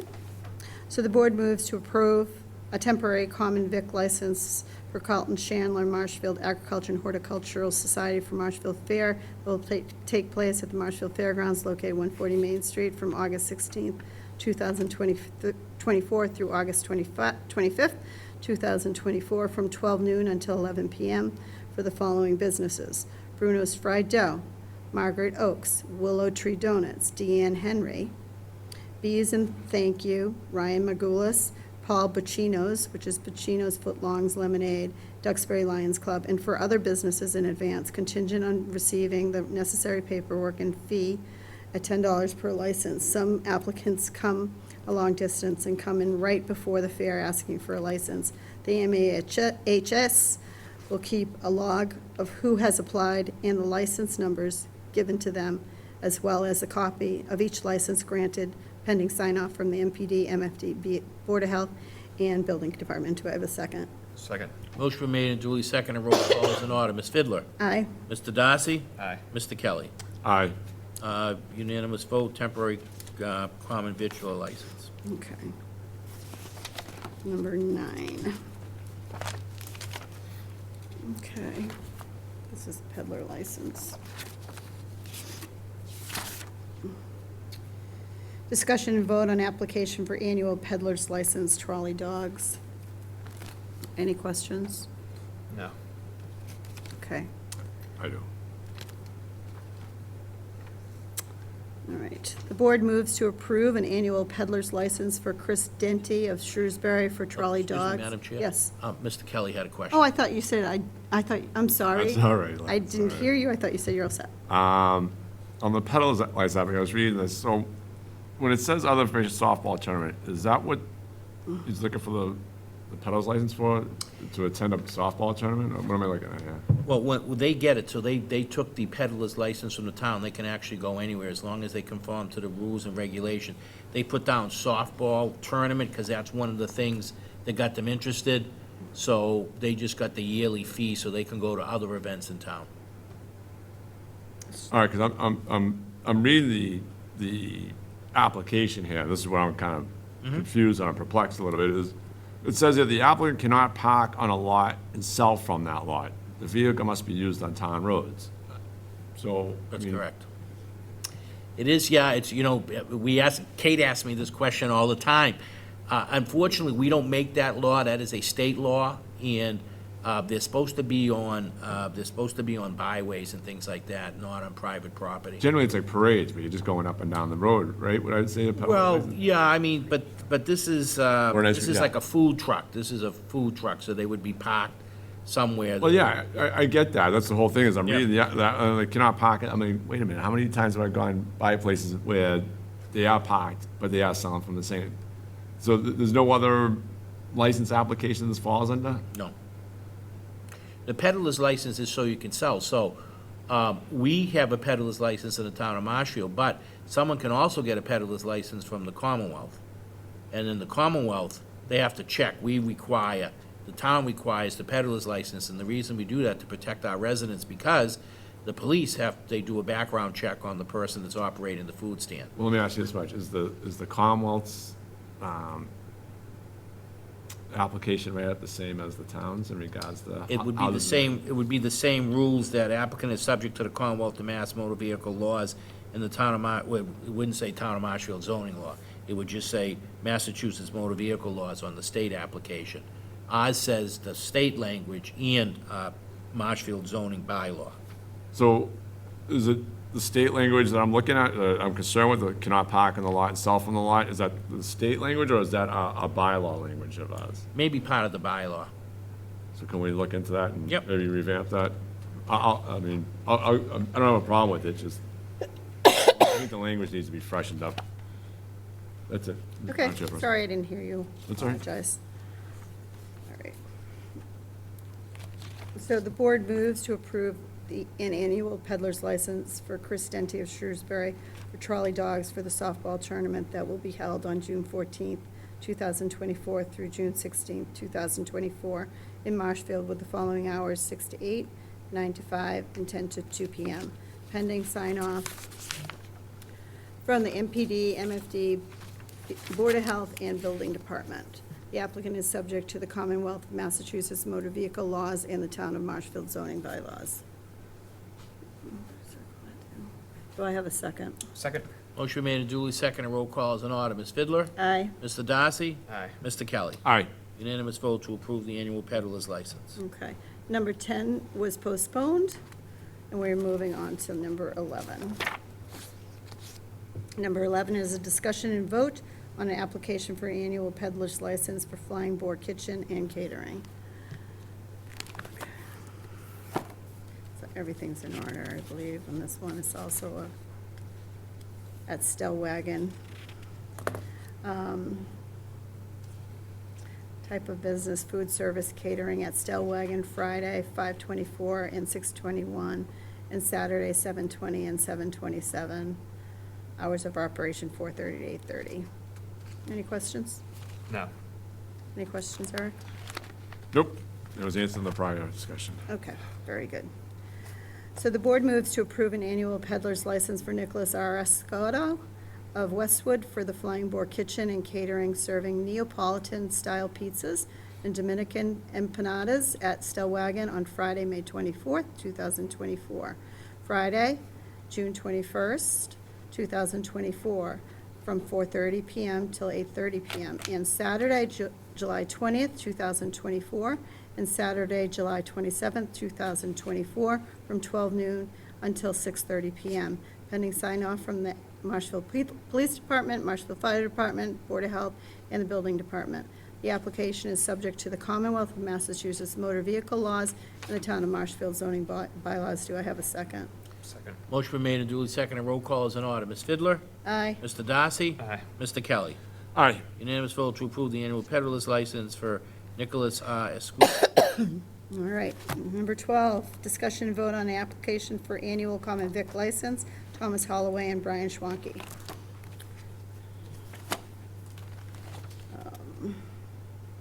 So this is the Early Bird Restaurant Group LLC, and Snow Road, Webster Square, Tuesday through Saturday, 7 a.m. to 2 p.m., closed on Mondays. This is a comment, name of the business is The Monk. Do you have any questions or comments? No. I have a question. Okay. Is this a yearly application, Yes. and they're paying $25 for the year? Common Vitch? Yes. Maybe another thing we need to visit. You got the fees. That might be set by the state, too. These are really all state licenses, but I'll check with town That's- council. Yep. You feed me if you can find it, Mike, and feed it to me, I'll be more than happy to look at it. That's Absolutely. fine. We will get it for you. Thank you. Okay, the board moves to approve a common vic license for Thomas Holloway and Brian Schwanke from the Early Bird Restaurant Group LLC, DBA The Mug, located on Snow Road, Webster Square, with hours of operation Tuesday through Sunday from 7 a.m. to 2 p.m. and closed on Mondays, pending sign-off from MPD, MFD, Board of Health, Building Department, and property taxes being paid. Do I have a second? Second. Motion been made and duly seconded. Roll call is in order. Ms. Fidler? Aye. Mr. Darcy? Aye. Mr. Kelly? Aye. Unanimous vote to approve the common victual license for the Mug for Thomas Holloway and Brian Schwanke. And they also, just for the record, they also own Ocean Gate Restaurant. Okay. Number 13, discussion and vote, request for permission to waive building permit fees for accessible entrance ramp at South River School Building Department. Any questions or comments? No. Okay. This is at the South River School. Okay, I'm all set. Eric? I'm good, Madam Chairperson. Did you say you were all set? I'm good. Okay, thank you. I hit the fan behind me also. The board moves to approve the fee waiver request from Andrew Stewart, the building commission, on behalf of Paul Williams for the commercial building permit fee relative to the construction of a new accessible ramp for the South River School. Do I have a second? Second. Motion been made and duly seconded. Roll call is in order. Ms. Fidler? Aye. Mr. Darcy? Aye. Mr. Kelly? Aye. Unanimous vote to approve the fee waiver for Paul Williams for the accessible ramp at the South River School. Okay, number 14 is a discussion and vote on application for commercial parking permits at the fairground. I'd like to read this into the record. The board, just a second.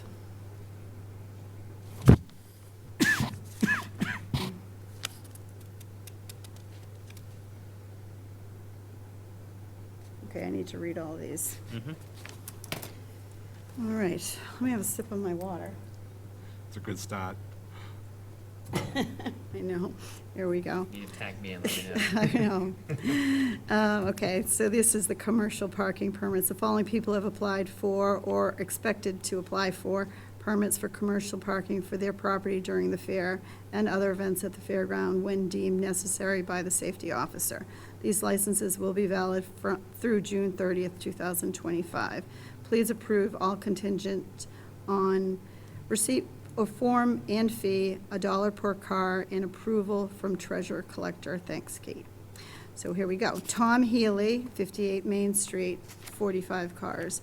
Deborah Unangst, 48 Main Street, 16 cars. Lynn Ford, 40 Main Street, 84 cars. Chris Regan, 215 Main Street, 26 cars. Marshfield Agriculture and Horticultural Society, 140 Main Street, 600 cars. Jose Vega, 28 Main Street, 25 cars. Barbara Lannon, 205 Main Street, 45 cars. Michael Capabianca, 225 Main Street, 50 cars. Brian Doheny, 192 Main Street, 20 cars. Kerry Burns, 65 Main Street, 32 cars. Cherubs Child Development Center, 260 Main Street, 41 cars. Neil Frisbee, 101 Main Street, 50 cars. Reed McDonald, 95 Main Street, 47 cars. Marshfield Inn, 7 Old Plain Street, 25 cars. Robert Patterson, 85 South River Street, 10 cars. Taylor Chiavara, 78 Main Street, 60 cars. Adriana Hayton, 102 South River Street, 20 cars. John Coppenrath, 28 New Street, 25 cars. Sinval Marquet, 35 Main Street, 20 cars. Sarah Morse, 17 Old Plain Street, 10 cars. Gordon McTiernan, 61 New Street, 30 cars. S/F LLC, 14 Old Plain Street, 40 cars. Hannah Moore Stevenson, 220 Main Street, 14 cars. Stephen Coyne, 37 New Street, 20 cars. Cole Jennis, 212 Main Street, 10 cars. R. James Barber, 90 South River Street, 14 cars. Edward Walsh, 68 Main Street, 15 cars. That ought to do it. Any questions or comments? No. I do. How are the number of cars established? They have to, they do a schematic, they have to supply a picture of what they can fit onto their property. Okay, and there's not gonna be any parking at the Grace Rider Housing Complex around the soccer field? There is, but that's a different thing. So the lots for Grace Rider and the South River School alternate between Friends of Music and the Sports Boosters, and they apply later on in the season as we get closer to the fair. How come they don't apply? Right. These are annual, yeah, those are just special, Okay, all right, so, but the Grace Rider is gonna will be coming up correct. at a future, at a near date. See, these are just residents, and a lot of these residents are able to make enough money to pay off their taxes. Sure, absolutely. I love them. Take advantage of the situation. Just, Yes. the Boys and Girls Club was already approved to park at Grace Rider in South River School, I think? or In just South Grace River, Rider? but that's for the, Or because they provide all the parking for Levitate, Marshfield High School, Marshfield, Furnace Brook School, things like that. Are they paying That's the great. $1 per car as well? It's part of the Levitate Fair. It's all part of Levitate Festival, comes out of the fees that they pay. I guess it's something we'll have to look at. All right, we can move on. Thank you. The board moves to approve the aforementioned commercial parking permits for parking cars on their property during the fair and other events at the fairground when deemed necessary by the safety officer. These parking permits will be valid through June 30th, 2025. Parking permits are all contingent on receipt of form and fee, $1 per space, and sign off from the treasurer that all taxes are paid. Do I have a second? Second. Motion been made and duly seconded. Roll call is in order. Ms. Fidler? Aye. Mr. Darcy? Aye. Mr. Kelly? All right, Unanimous vote to approve the aforementioned commercial parking permits. Almost there. Discussion and vote on request for permission to accept donations, and this is for the Veterans Department. Any questions? I need to probably read these in, right? The Town of Marshfield Veteran Services is requesting permission to accept a gift card donations in the amount of $500 from Fidelity Investments in the memory of Thomas Morrigan. Donations will be used to provide assistance for health and welfare, morale, and/or food insecurity need for our veterans and their dependents. And that's from our Director of Veteran Services. Any questions or comments? No. Eric? I have none. Okay. The board moves to approve on behalf of the Veteran Services Department a donation in the amount of $500 from Fidelity Investments in memory of Thomas Morrigan.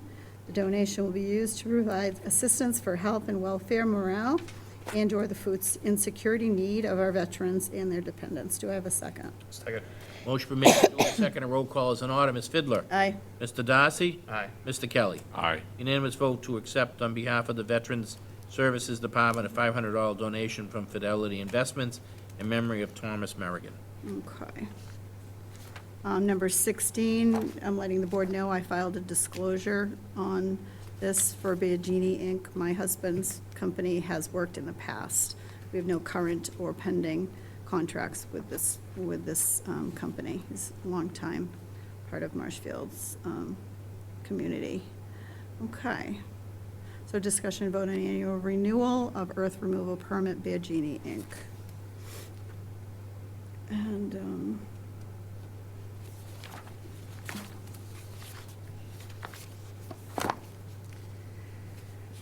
ready to request an annual renewal on permit for parcel F120202 in Ames Way. This pit has been operated since 1950. We've supplied many builders and homeowners in Marshfield with gravel and fill from this location over the years. It was previously a gravel pit before we acquired it.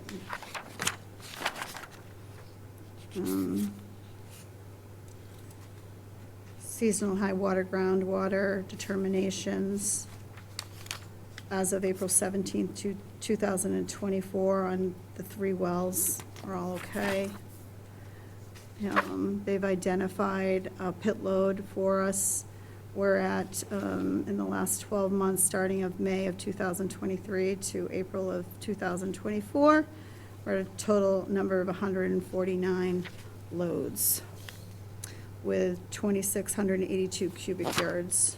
We have the liability insurance and everything else. And Michael, would you explain to the board the process here? Sure. This you. is something that's been going on since 1950, Biagini family pit, and they've been taking stuff out. It's usually mostly for all of the jobs that they do. That's why the quantity is as low as it is. And they are very careful to protect. One of the requirements in order to get this is the Board of Health has to go down and they test the wells to make sure that the water's not where they're, taking gravel out. So this is a yearly requirement before they have their permit. Board of Health has to go down and there's 3 test pits test wells that they have to go and check the water level in, and those are fine, and we've never had any issues with them or any complaints. And then the other piece is they have to supply their pit load count by month, and they have to be insured, protecting the town. Thank you. Any questions, Steve? No. Any questions, Eric? I do. When I saw this, I didn't even know this was going on in regards to the earth removal in regards to, but when I was going through it, I'm like, well, they got monitoring wells and everything. I mean, how deep are these pits going for Biagini? I wouldn't know I don't know how deep the pits are, but it's in an area where the gravel and that type of sediment exists.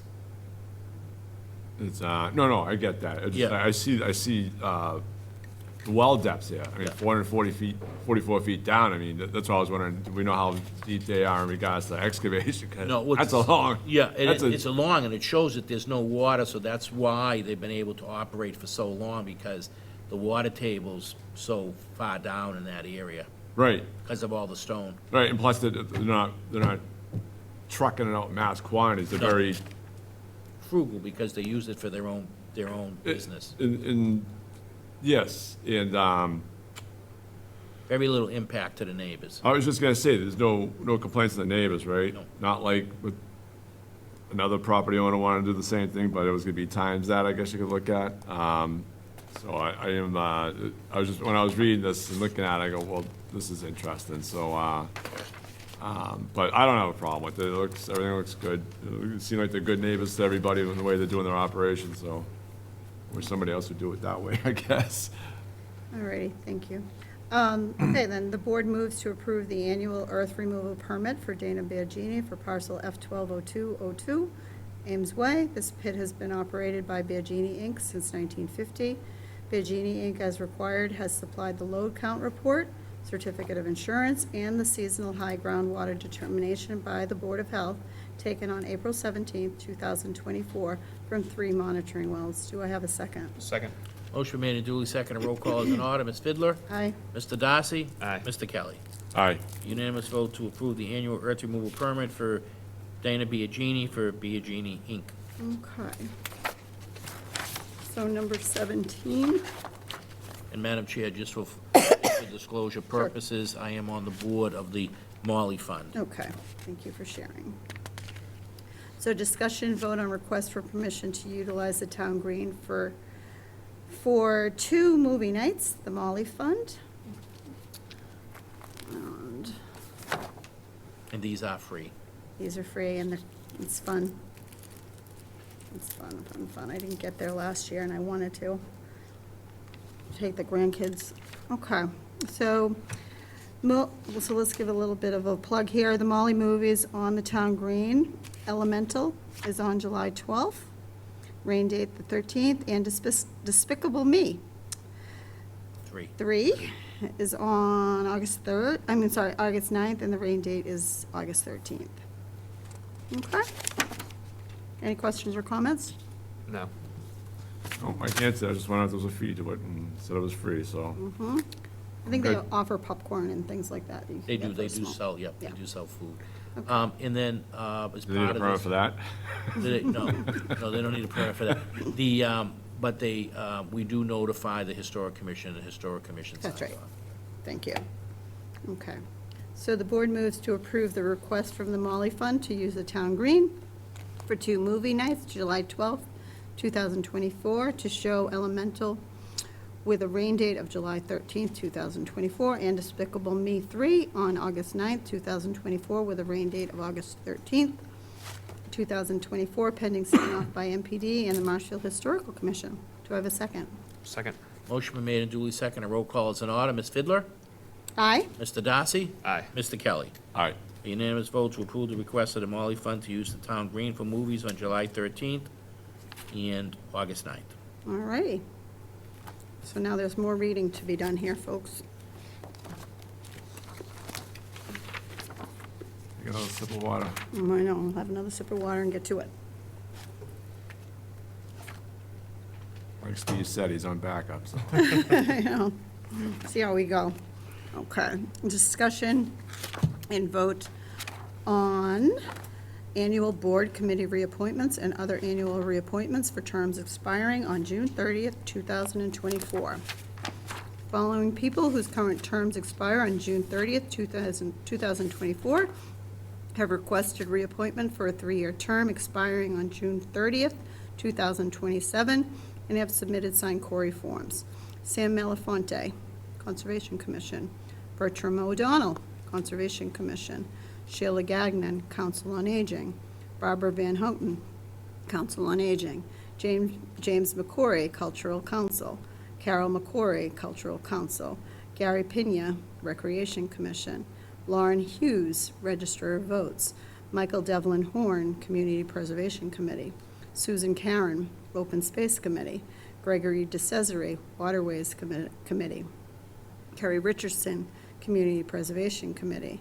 Kimberly Keith, South Shore Community Action Council. Michael Bilas, Community Preservation Committee. Pamela Hart, Open Space Committee. Joseph Miller, Recreational Trails Committee. Greg Guimon, MBTA Advisory Board. Peg Davis, Capital Project Building Committee. James Banda, Capital Project Building Committee. Bud Duxta, ADA Committee. Michael Maresco, Revolutionary War Honor Roll Committee, ex officio, non-voting member. Okay, now the following people whose current terms expire on June 30th, 2024 have requested reappointment for a 1-year term expiring on June 30th, 2025, and have submitted signed query forms. Andrew Stewart, Building Commissioner. Edward Timlin, Veterans Grave Officer. Karen Paulette, Veterans Agent. Lisa Potts, Assistant Director of Veterans Services. Lieutenant Arthur Shaw, Emergency Management Director. Courtney Ellis, Animal Control Officer. Aldo Bertoni, Plumbing and Gas Inspector. David Camaletti, Wiring Inspector. And David Carlo, Local Inspector. Okay. Anything you'd like to add, Michael?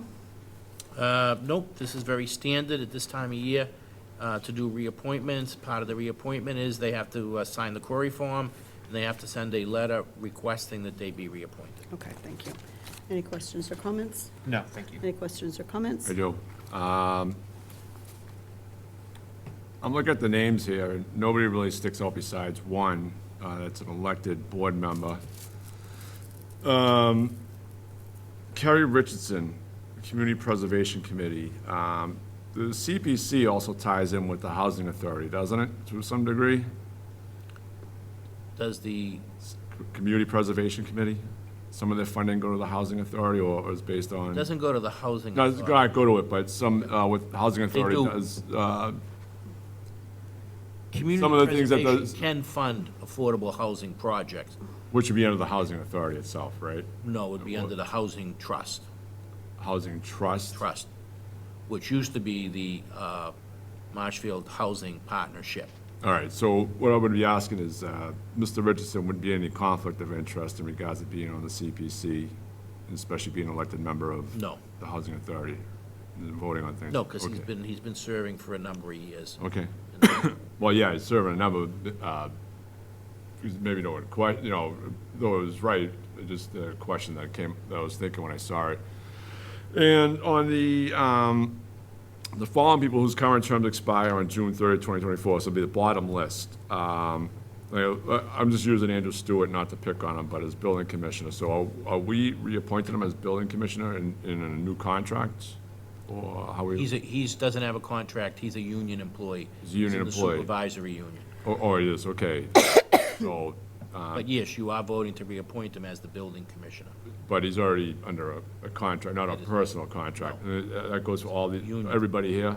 No, Timlin's not in the union, Karen is in supervisory, Lisa's in supervisory, Lieutenant Shaw's in the police union, Courtney Ellis is in the police union, Aldo and Dave Carlo is, Dave Carlo is in the union. Not sure about the plumbing and wiring inspector. I don't think they're in the union.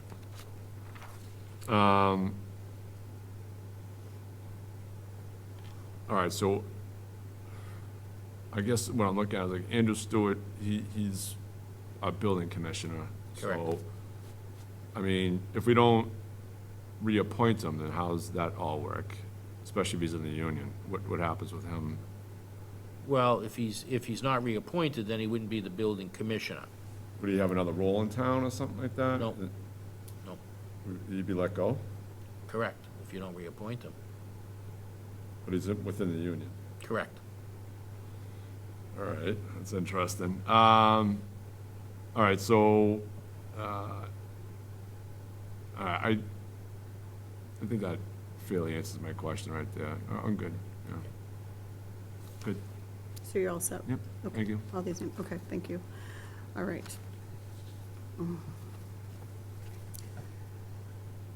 So I've read the first series of names for the three-year term, so I'll start with that motion. The board moves to reappoint the aforementioned list of individuals whose terms expire on June 30th, 2024, who have requested reappointment for a three-year term expiring on June 30th, 2027, and have submitted a signed query form. Do I have a second? Second. Motion been made and duly seconded. Roll call is in order. Ms. Fidler? Aye. Mr. Darcy? Aye. Mr. Kelly? All right, Unanimous vote to reappoint the aforementioned Okay. candidates. So now we're working on the second. And this is on the one-year term.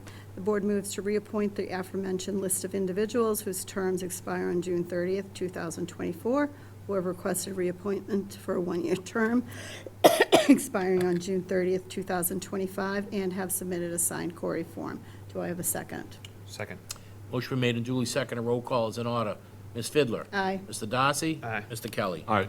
Unanimous vote to reappoint the aforementioned list of individuals. Okay.